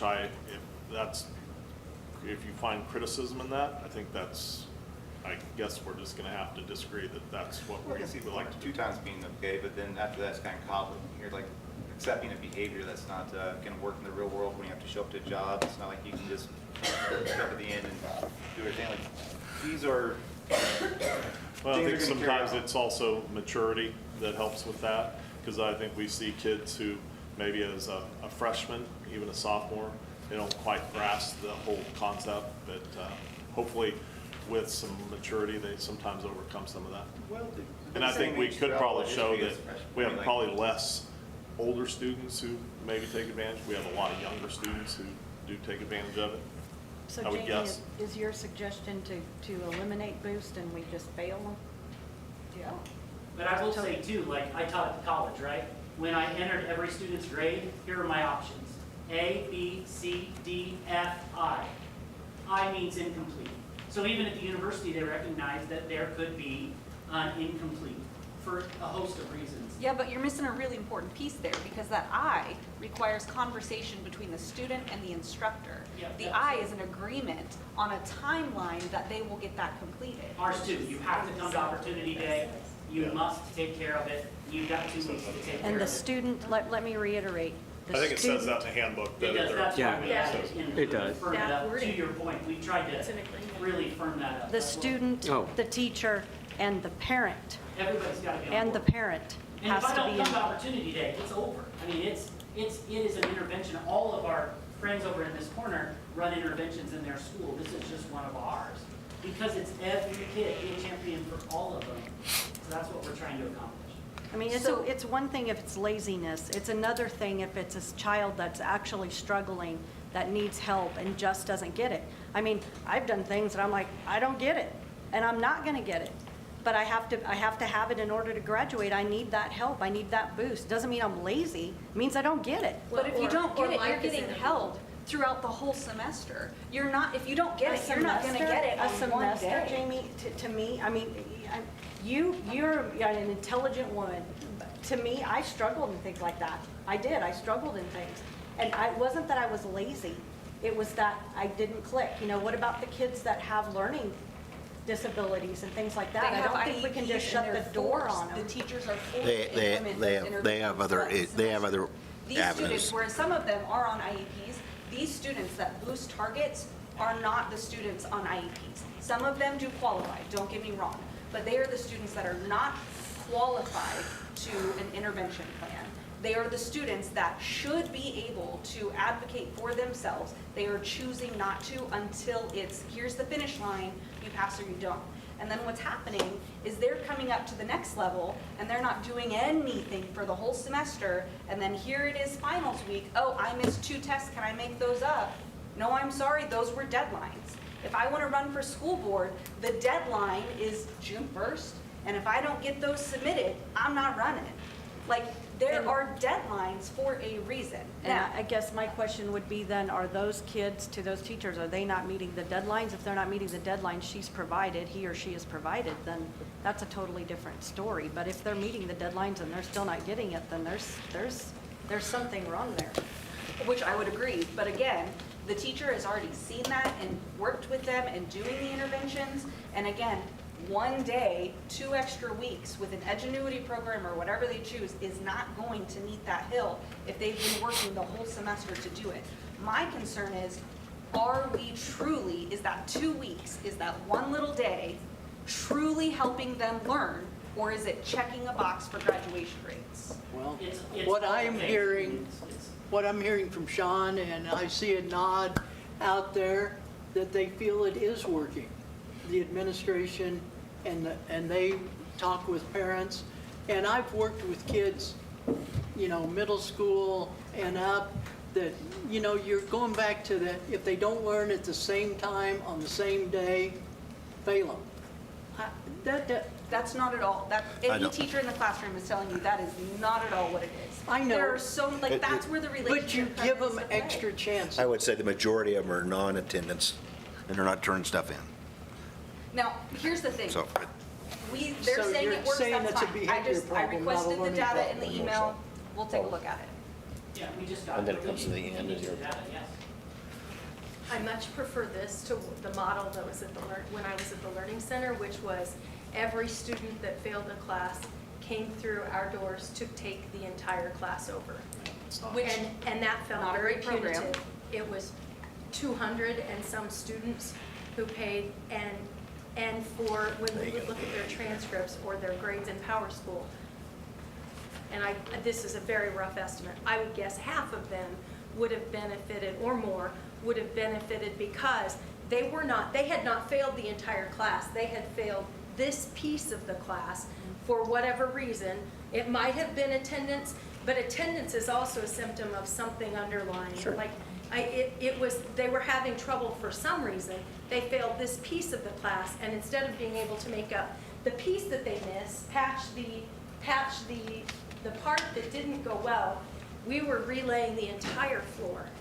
And how frustrating for them, and why wouldn't we extend them some grace, especially because they're children who haven't developed the maturity sometimes to meet the deadline. And that's what we're helping them see, is we're going to be human in this and walk alongside them, but also help develop those skills. So maybe this is the math teacher in me, I don't know, but I have never had a student fail one section that caused them to fail the whole class. Oh, my Period. goodness. Not one Over and thing. over. We have, yeah. I've seen that at the middle school. Oh, you've been in the math classroom too? I have walked through I've many been in math a class classes. where it was basic math and I failed the geometry section. That's not, okay. But, There is no Math teacher is that's math. gonna look at a student and say, you didn't understand factoring, so you failed the whole class. That doesn't work that way. The teacher has the relationship. I don't know, That I don't 9 know a weeks single it does. teacher, especially at our buildings, who's not bending over backwards trying to get these kids to come see them. They're not coming to see them. I think we gotta be real careful. Be a champion for all kids means that people that watch this meeting are listening. We're talking about their child. I cannot, with a broad brush, say that these kids are ones that are not coming to school, or they're not doing this, or they're not doing that. They are all our kids. As the principal of this high school, and you as that board, all means all. I can't insert how these kids get to the point that we need to fix that little piece of the room left, but by gosh, we have to do it. That's our job. You're absolutely right. All does mean all. So my question is, are we gonna implement this boost for all kids then? So if I'm borderline between a B and an A, can I come boost to get that extra point? What about between a C and a The B? boost not program the is intention. about completion, because at the high school level, we absolutely have to have credits to graduate. So if I hit red light, green light, 5% away from a green light grade, which by the way, is only a 60. You can't boost and then magically end up with an A. You're getting a D, okay? Which means there are still holes to fill in gaps, but we've got professional educators that are gonna continue to work on those gaps. I guess my problem is if the goal is a 60, the bar is pretty low to begin with. I mean, it's not like we're going for a 70, pass bell. Like, I think the grace is the bar itself being 60%, if that's what a passing grade is. That's a passing grade at the university level, it's a passing grade at the high school level, that's where credit is. Well, I mean, that seems pretty silly. Fair point, but I'm just saying, like, there is a bar, and to her first question, you cannot go from 50% and boost. It is red light, green light. You either are eligible or you're not, and that's it. It's a very short window. Matter of fact, with all the feedback we've got, the reason why this handbook is blue on this topic is because we wanted to make it more clear for the teachers and the student in accountability. So that's how this came to be. That's why it turned blue in your handbook, is so that you could see that that's what we did. Mr. Henderson? Yep. So back to information so the number of students per semester and their grade levels, can we get that for like the last 4 semesters? For boost? Yes, please. Yeah, totally. Can you do that for us? Yeah, That's fair? yeah, totally. So the 20 kids and what grades they were in? It was 60 And then, total and this year, then, I can get you the. and then if there's, I guess, if there's a way to ID kids that are habitual, I mean, if they're using it like More than once. more than once, Sure. please. Okay. But our goal, again, is. No, I get it, I get it. I would like to know, if it's 20, that's a very small, but if it's 5 to, Well, and if you're or talking. if it's the same kid. Talking stats, though, it's like Jamie said, is there health issues, is there problems at home? I mean, you got to consider all of that. So if Sure. you're going to give me stats, I want to know those stats as well with that child. I just don't want pass or fail. I want to know what that child is going through. All right, any other discussion about handbooks?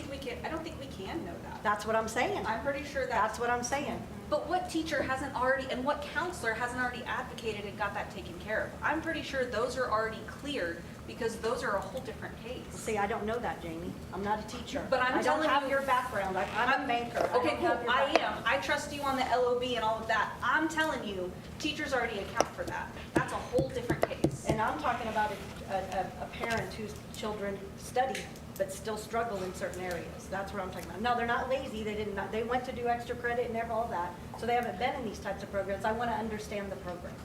I don't think you understand. I also, just because I'm great at math doesn't mean I was great at science, doesn't mean I was great at all the other things. I had to learn how to study, but more importantly, I had to learn how to be a functioning adult in a society to support myself, to support whatever kids I decided to have. And my concern, which is the email that I CC'd all of you on, is if that is helpful to this. I feel like this program is not meant to help them learn, is not meant to help them become contributing members to society. It's helped to boost our graduation rate. And that's concerning to me, because I don't think that's in I the think best it's really interest more of the about helping kids. kids. I mean, graduation rate is, it's great when we improve, but That helps kids, though. it's just really not helping kids. So the diploma, Yeah. what does it mean? Means Does you're it a mean you graduate learn? of Hayes High School. Okay, so to graduate from Hayes High School, to get that diploma, you have to learn the content. You have to do the material. So if you can get through a whole chapter's worth of work in a day, you didn't learn the material, That's you not- checked a that- box. that's not- I would like us not to generalize, because we have professional educators that work with them, like you say, all the time. And they're just trying to fill in the gaps. There's still gaps. If I get a D, I'm still moving forward to the next thing with gaps. And our professional educators fill in those gaps. That's just what they do. If we had all of the principals talk, they're running all kinds of interventions. This is Correct. a type of intervention. That's so that part of kids being can an educator. fail forward. This is just one. But again, I promise you, the reason it turned blue is because we wanted to put some more accountability to it. That's why it was even brought to your attention. It's just a intervention, like the others. Let's move on. Okay, we shall move on. Well, I think we got that one covered.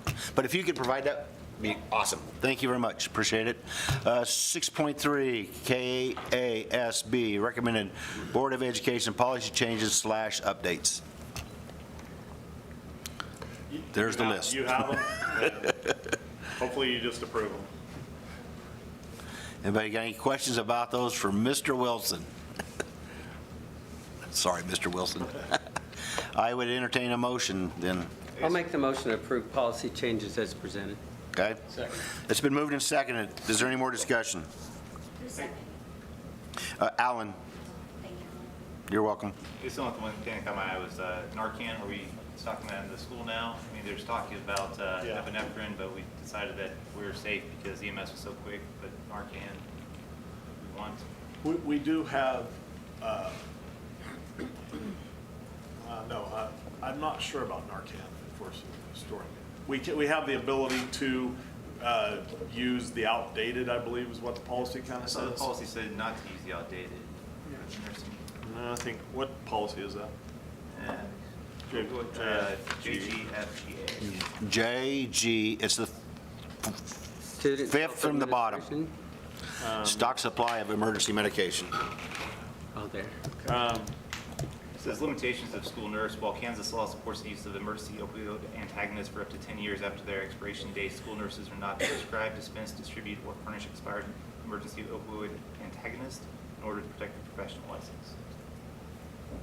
I didn't know if we had Narcan. in No, school. I don't, No, I think we did. We voted on We the whole have it in policy. each building. Agree. We've have only it. got it, we've only had it for about 4 yeah, but I years, don't, we, probably. Yeah. And, I mean, it is what it is. It's just, we think that EMS won't be fast enough for an opioid overdose, but anaphylaxis, we don't want to have epinephrine there. It seemed kind of counterintuitive.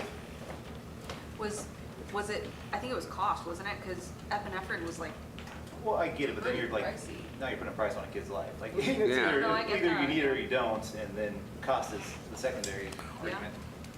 Okay. Did you get any other questions? Okay, it's been moved and seconded. All those in favor? This is gonna pop up, Jess, or we're gonna? It shows it's up.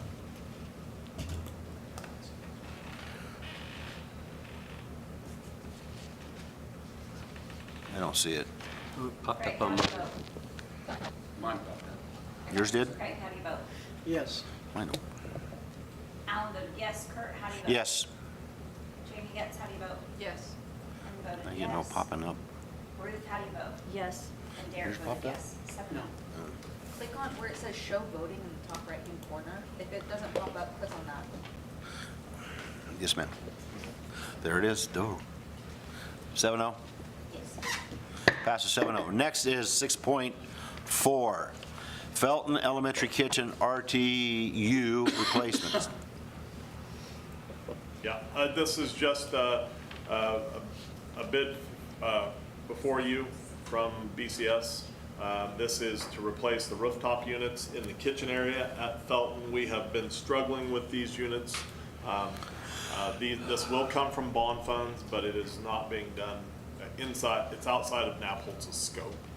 So we are working with BCS as well as Glassman, who will be part of this, to get this rooftop units replaced inside the kitchen.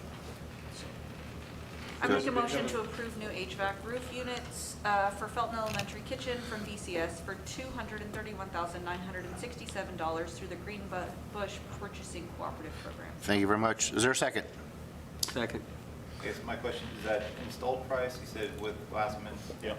Was it bid out to anybody else as far as installation, or, because the No, bidding is. it's to our Green Bush. Right, but that's for the actual equipment itself? Yeah, Or- so BCS has a contract under Greenbush that they submitted bids and vetted and everything. And then their plan is to sub it out. So, but that's all done under that Under their price. umbrella. Yeah. Okay. Under that price range? umbrella. Okay. What's the warranty on this unit? It's probably in that, I don't know, it's, you have 5 years or 10 years or something, I don't know, it's probably in there. But normally they last longer. Those aren't that old units. They're Probably closer to 20 years old. They were put in 2014. No, they weren't done when the middle school was converted to that VRF. The standalone units When were they not did the replaced. addition on the middle school, they put those on. No, 2014. they're not in the kitchen. These are some of our older units. I guess my question is, how many more AC units do we have? I thought we were done with all this as far as, I mean, is there any more at the Felton? Is there any more, like? So at Felton, I believe the gyms are still, like, they're not part of that VRF in that Felton system. Every other building, so we're working on a capital outlay Does Nick asset know? set that I'll be able to tell you that, but I can't do it right now. Well, no, I think it's Yeah. good that's coming out of the bond fund, because to me, Right. that's what this is all meant for. But if, you know, we're gonna finish up the bond and come out and say, hey, we need to replace a couple more at $300,000 a pop or whatever it was doing. I mean, I'll just be prepared. Yes, that could very possibly happen. Well, I guess Probably will happen. my question is, why was that not worked into the bond to try to? Well, you have a budget, Derek, and you can only have so much, so we got to get everything done. Well, yes. So what is wrong with those units? It's just they're just not heating and cooling correctly. A lot of condensation, not pulling, so they just need to Because be. two things really can go wrong, the heat exchanger and the evaporator. Well, I'm not going to sit here and tell you what's wrong with So them. what I'm saying is that they should last longer than 10 years. That you're Well, these are way more guaranteeing they're than- older These than are 10 way years. more longer. It's closer to 11 20 years. years. Yeah. And they'll go longer than that? No, these are supposed to, 5-year warranty? these are supposed to be 20 years old. Yeah.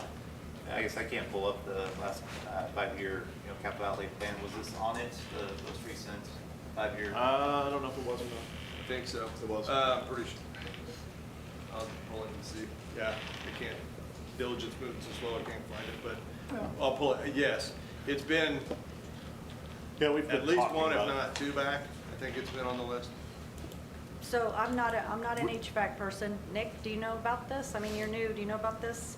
Rooftop units for Felton Kitchen, what happens if we don't fix it? We won't be able to use the kitchen. There we go. So what about repair compared to replacement? You can't repair these units. What's wrong with them? They don't have any dehumidification inside of them, and they're beyond useful life at this point. So that was the evaporation part of it? Yeah, so And they were controlled by BCS? Those units were part of their system that they control down in Wichita? I don't know if he'd know that. I don't know the history. I know these particular units that are part of the kitchen now, they weren't part of any previous renovation or updates or anything. It's my understanding they're a couple decades old. They don't have any equipment in them to control the moisture in the air.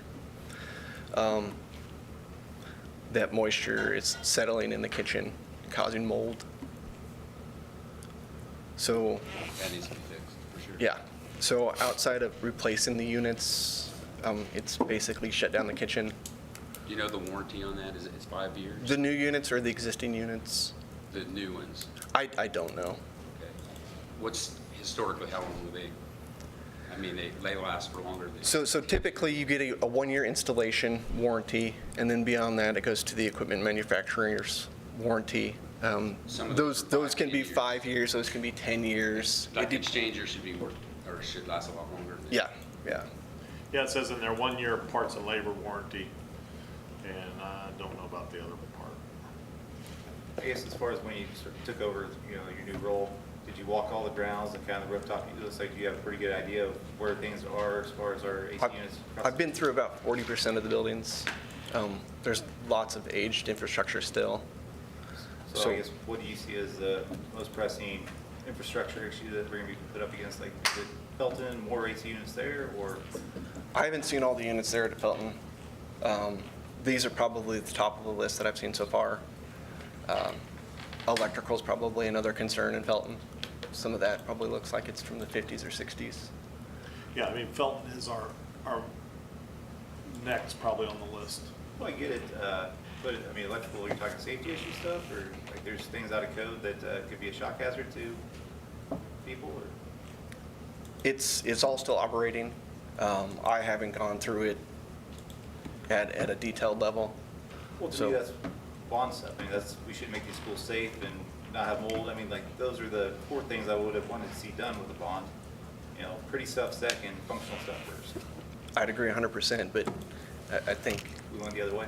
yeah, I mean, that's in the past. I don't know how to talk about decisions that were made before me. So. Okay. Nick, I apologize for bringing you up. I just knew you were an HVAC guy, so I wanted your opinion. Yeah. Thank you, I appreciate it. I appreciate that, too. Glad you're here. Okay, any more discussion? All right, it's been moved and seconded by Jamie and Ken. All those in favor for the replacement of the HVAC rooftop units, vote yes. Yes. Yes. All those opposed, vote no. Passes 7-0. Yes. Next is 6.5, playground equipment relocation. Yeah, this is just, once again, Felton is on the list today because we have a lot of things to complete.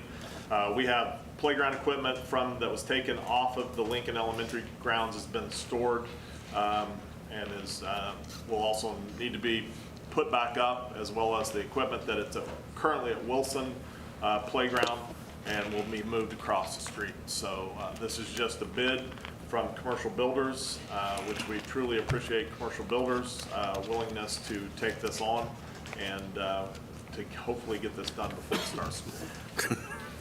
So, Giddy up. kids without playgrounds and teachers without kids who don't have playgrounds. Don't have recess? Can be a tough deal, so we really got to get this done.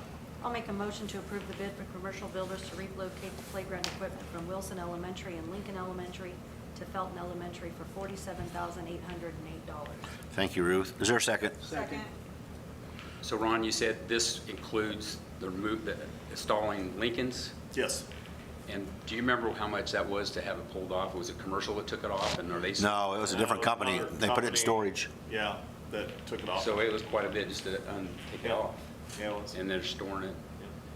It's like And, 30-some thousand. Yeah, so I think it's 30-some They're thousand. gonna pull it out? Yeah, so Lincoln's getting pulled out of storage and Wilson's getting moved. So All to, in the past, Felton. we've always done that in-house. I know that it's timing and everything, we Yeah, can't. It's just not possible. But I hope in the future that that's something that we can plan ahead, that our own guys can install. Well, I'm not planning to move any more playground equipment, to be honest with you, so. I'm That's kind of good. done, kind of done moving, so. And it will be done before, we're hoping, Minus. we're hoping. But there's a lot of factors, Alan. There's a lot of factors. but that's your plan. Yes, yes, because I know teachers want it and kids want it, and principals want it too. Okay, any more discussion?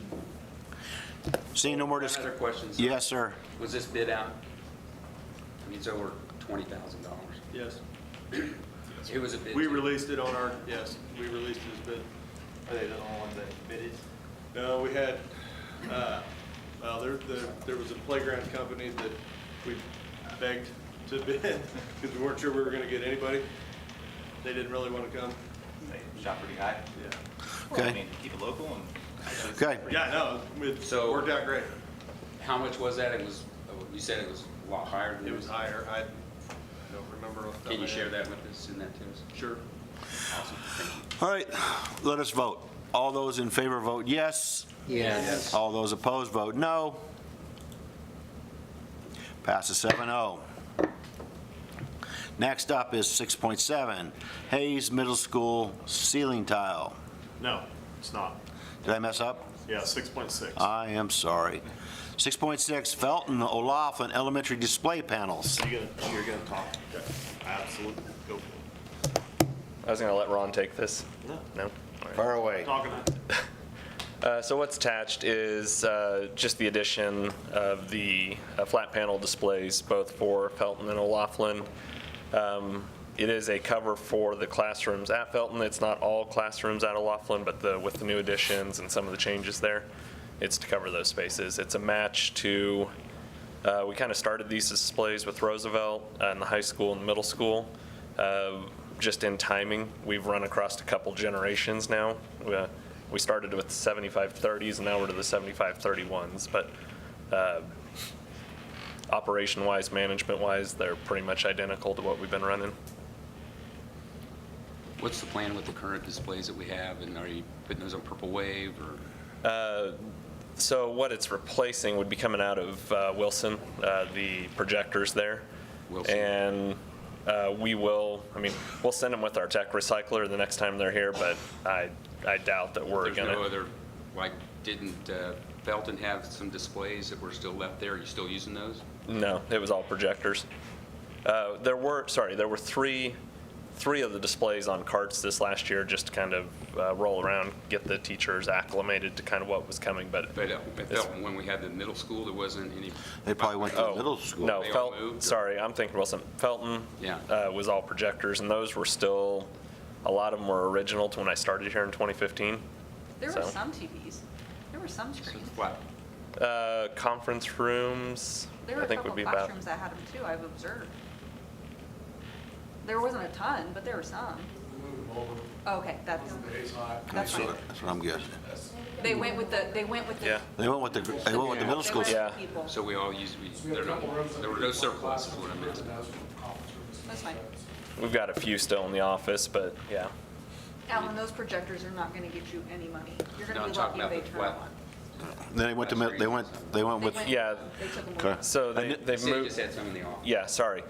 The flat panels moved. What didn't move is in the office.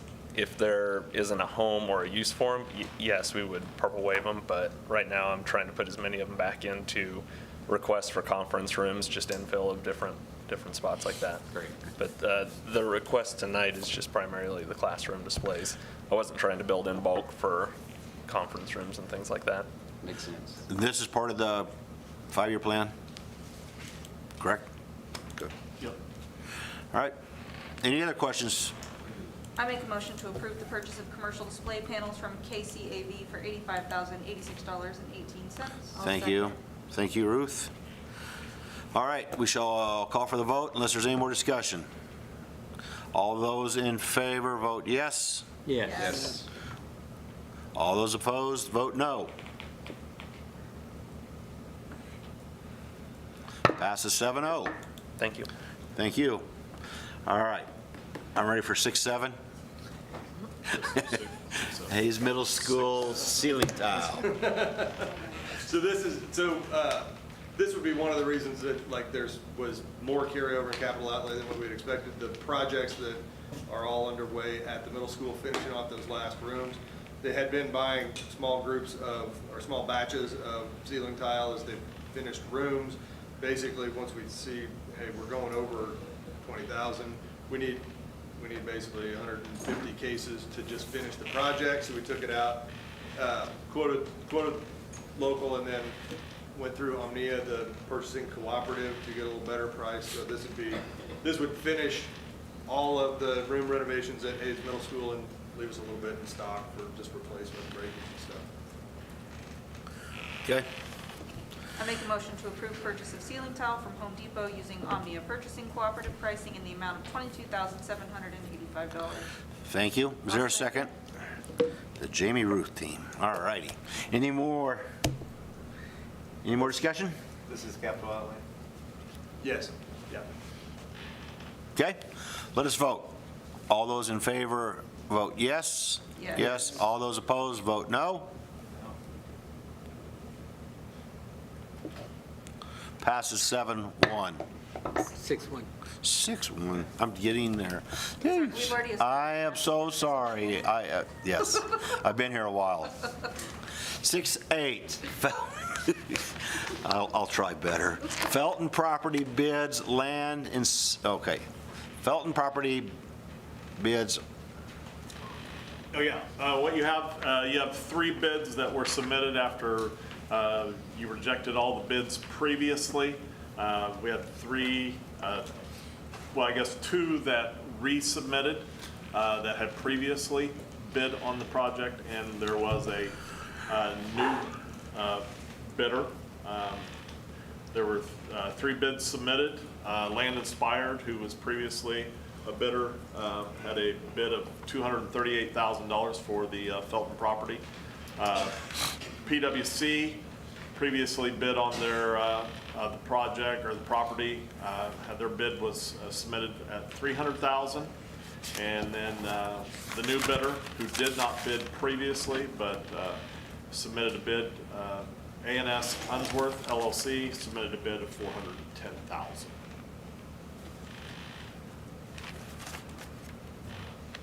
I like the feedback we got from this one, or the results we got back from this one.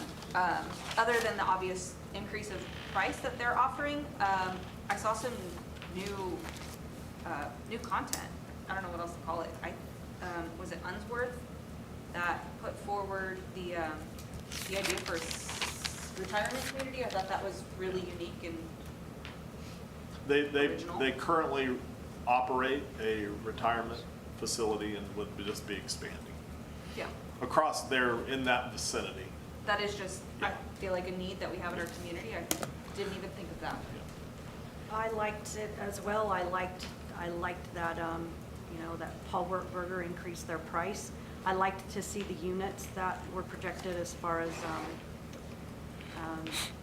what I think Land Inspired was 38 units. Paul Wertberger was now at 30 units. And then Unsworth, looked to me like it was just 2 units that he would be projecting, so not putting a lot on that property. Even though his cash price was the best, it would still sit vacant. I'm a little bit concerned about the vacancy on that portion of it. I'm also concerned, I understand that, I guess I would question that type of, they still pay taxes. Or do they get government funding to where they don't? That portion I do not know. I believe they do, but, so the tax revenue that would generate on those 2 units would be less, even though the $410,000 that would be given to the district, that would go into our general fund. The tax revenue that the other 2 would bring would be about $120,000 in taxes being paid from Paul Wertberger, and even Land Inspired would be a little bit more, around $130,000 because of more units. So I think for the future is where we have to look at how much taxes are being paid in that we already discussed with Chris this evening that we wouldn't get, that has to come for that. The more housing you have, remember, the more housing you have, the more property tax that you collect that goes back to our district. We are fully funded on property tax, a little bit on sales tax. So I think those are things that you have to think about, and we need to think about when we consider this proposal, where the other one would only be 2 units, even though they're $110,000 more.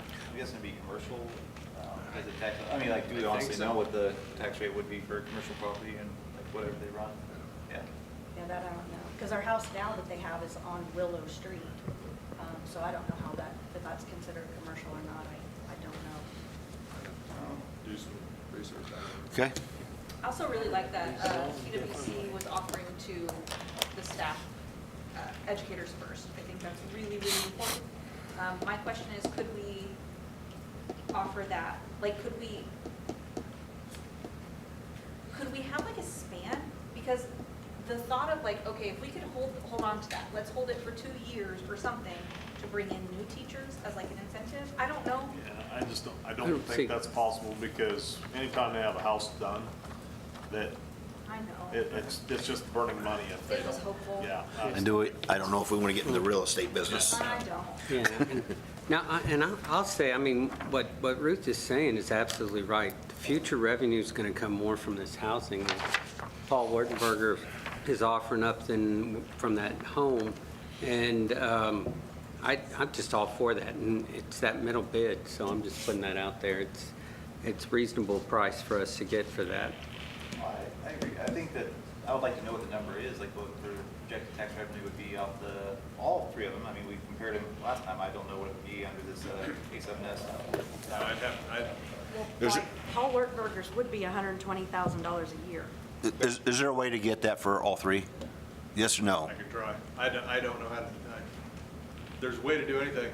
I just need to go talk to the right people and figure out how to do it, because I don't know how. Okay. On the commercial.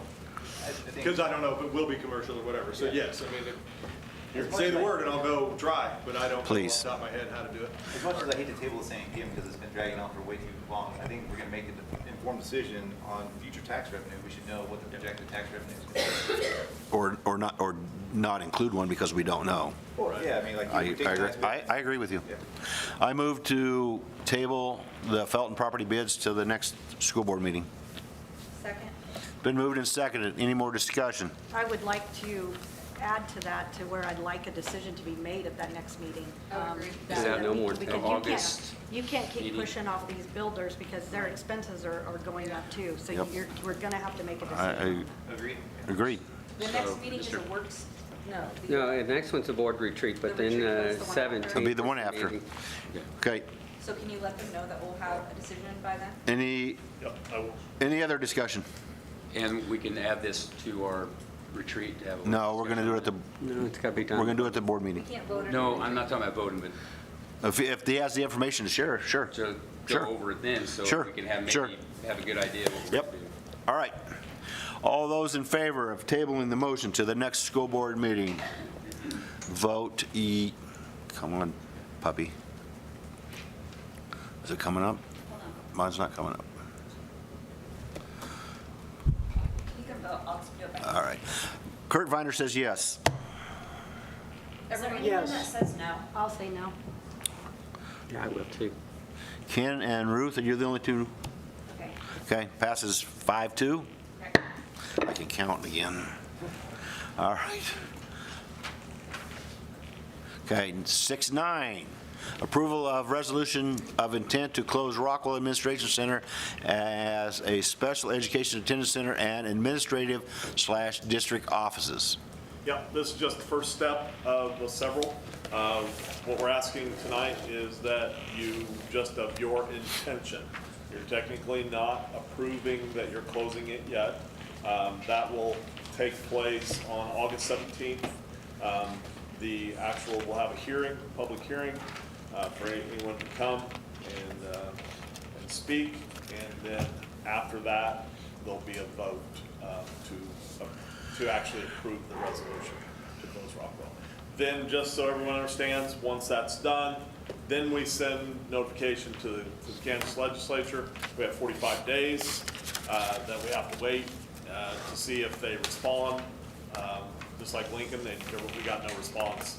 And so after 45 days, then we can move forward with whatever process the board chooses to liquidate this building in what manner, in what way, so. I move to approve the USD 49 intends to close the Rockwell Administrative Center as a special education attendance center and administrative/district offices on or about the summer of 2027. Second. It's been moved and seconded. Any more discussion? Just to double check the intent so it can be reversed, whatever the board decides. Mark, like Ron said, you're not making a decision now. You're just. Saying we're thinking about it. Yes, you're voting on an intent, and as part of that, you want to hear from the public. We're So starting, you're scheduling a public hearing. starting the car. All right. Any other discussion? Who was the second? It is Derek and Ken. I've been writing them down. Okay, are we good? All right, I shall call for the vote. All those in favor, vote yes. Yes. Yes? Yes. All those opposed, vote no. Jamie, okay, 7-0. I got 7-0. Passes 7-0. And at 6.10, right, Jess? That's where we put it? Can you see it? Yeah. I got it, ma'am. Okay, because I can't see it. I got it. It's right there at 6:10. Okay, board attorney contract, Mr. Park. Yes, this is something we've been talking about. The concerns that we have, first of all, I'd like to say that I think Bill's done a great job. It's not that at all, just we're looking at ways that we might be able to trim our expenses. Things have changed since this first was negotiated. I would like to see an opportunity maybe to look at it a little bit closer. Maybe we could, because when this first started, we had over 24 meetings, and now we're down to 19. Like I said before, we have 5 meetings, there's only 1 meeting a month, and so we're paying $2,000 a month for those that he only attends only 1 meeting. And so it's a nice benefit to have our attorney here, but it is a privilege because most districts do not have their attorneys sitting in every board meeting. And so we also have, we found out tonight that we have that $16,000 paying for KSB, so we'd have that opportunity. We call every Monday night if there was something that came up, we could call them directly, because they are there waiting for any calls on Monday nights. And then if we know something's coming up, we can. But then, you know, and then maybe we could say, there's some meetings we don't need Bill here. And just, I just think that, especially since our need has changed, because we've trimmed off more meetings, and we're not meeting so often, that maybe we need to look at this contract and back it back a little bit. Okay. So, Mr. President, I move that we table this to our next work session so we can talk about it, get more input from other districts, and maybe input from Bill to see and look at what we used to have and where we can come up with a middle ground. Okay. Is there a second? I'll second. There is a second. Any more discussion? Yes, I would just like to say that I've contacted Mr. Jeter more than one time than just at a meeting. When I've had any kind of questions with the district, he's always answered my question. He's always taken my phone call. So it isn't just here on a Monday night when we have a meeting that I have reached out to Mr. Jeter. I have a peace of mind every time that Mr. Jeter is here. For example, didn't think we needed him tonight, but yet he answered a question just 5 minutes ago, 2 minutes ago. He was here. The peace of mind that we have that he's here to tell us, to guide us in the right direction, so we're not tabling everything from week to week because we get an answer directly from Mr. Jeter. Simply, his contract is just stating that he is looking at stepping down, looking at retirement age, and Todd Powell is USD 489 attorney for the 26-27 year, just for him to be in attendance with us as well. That's what you're looking at, and I mean, you know, congratulations to Mr. Jeter, and that he has people that are able to fulfill his obligation as we move forward as a district, Okay. not to mention local. Thank you. Any more discussion? Yeah, I would agree. Go, Ken. Oh, I'm sorry. Go ahead. Go ahead. Oh, You're up. yeah, I would agree. Mr. Jeter's been valuable to us, and the whole time I've been here, he's been an exceptional resource. Every year, Alan, you take this out and we discuss it, and I think that every year, most of the board, I mean, I don't know how everybody feels, but he's been valuable. I say we keep this contract and continue to work with him. Thank you, Mr. Brooks. Craig? I would agree with that. We have looked at this each year when I was on the board previously for the 4 years that, and it continues to look at this one contract. We are a 5A school. When you say input from other districts, the needs of 1A, 2A, 3A, a lot of districts are different than a large district like ours. And I know we have the KSB legal fund, but like you said, they are available on Monday nights. They are not available to sit down, take the phone calls that we have every year. And like I said, Bill of the Jeter Law Firm has put up with us challenging their contracts and been each year of, can't we save money by cutting back? I am afraid we cut back and we will lose money because we don't have the legal experts here in town that know the Hayes School District. Dr. Yarmer. I guess Mr. Powell taking over, coming in, is he, what's the time frame or what's the plan here? Is he going to be most of the time? Or? Well, there isn't, let me try to answer this best I can. I'm not retiring. Okay. I am considering slowing down what I'm doing, and one of the things I'm looking at is my school law practice, and particularly Monday nights. Looking at the schedule ahead for the next year, I know I already have a couple Mondays where I'm not going to be able to come, so I need somebody else to cover for me, which Michael Baxter has done in the past. Michael, because of a change in what he's doing, is on the road doing title work on Mondays, and it's difficult for him to get back. Todd joined our firm in October. Todd is former counsel to Fort Hays State. He's helped John Bird when John was doing city attorney work, so he's got municipal law experience. and Todd's interested in learning about school law, so my plan is just kind of work Todd into it, have him cover some Mondays when I can't be here, and we'll just see where it goes and look at it again in a year. If we're wanting to cut costs, that's not the place to do it. Like, that's not the place to take the risk. But it is noted that, like, we talk all the time about we want to keep it local. That's how we keep it local right there. Now, I don't think it's fair to point out that Alan brings this specific contract out every year, because in all fairness, Alan, you're great.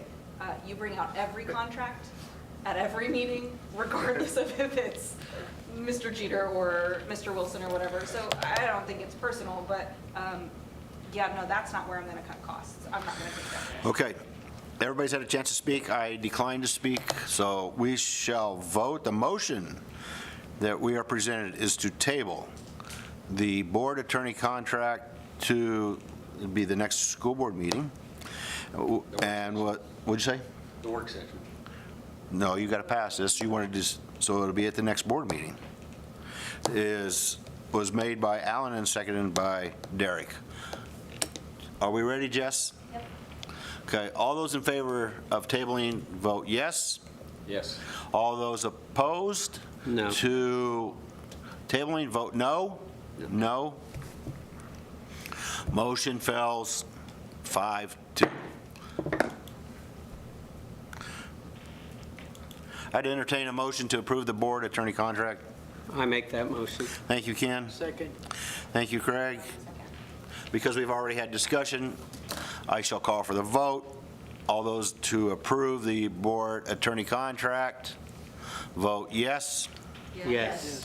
All those opposed, vote no. No. How do you vote? Yes.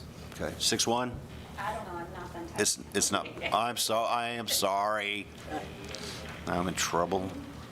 Can't count to 7. I'll go. I did, and Craig seconded.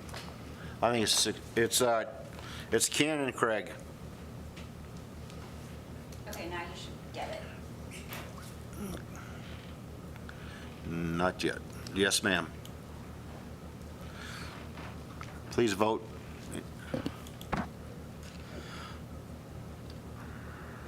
Jess? Yes. It passes 6-1. Passes 6-1. I'd entertain a motion to adjourn. So move. Although, are we ready, Jess? Yep. Who's the second? Maybe. Good Lord. So these are too long when we're doing this stuff. Okay. All right, all those in favor of adjourning, vote yes. Yes. All those opposed, vote no. Jess, 6-1. Yep. Passes 6-1, meeting's adjourned.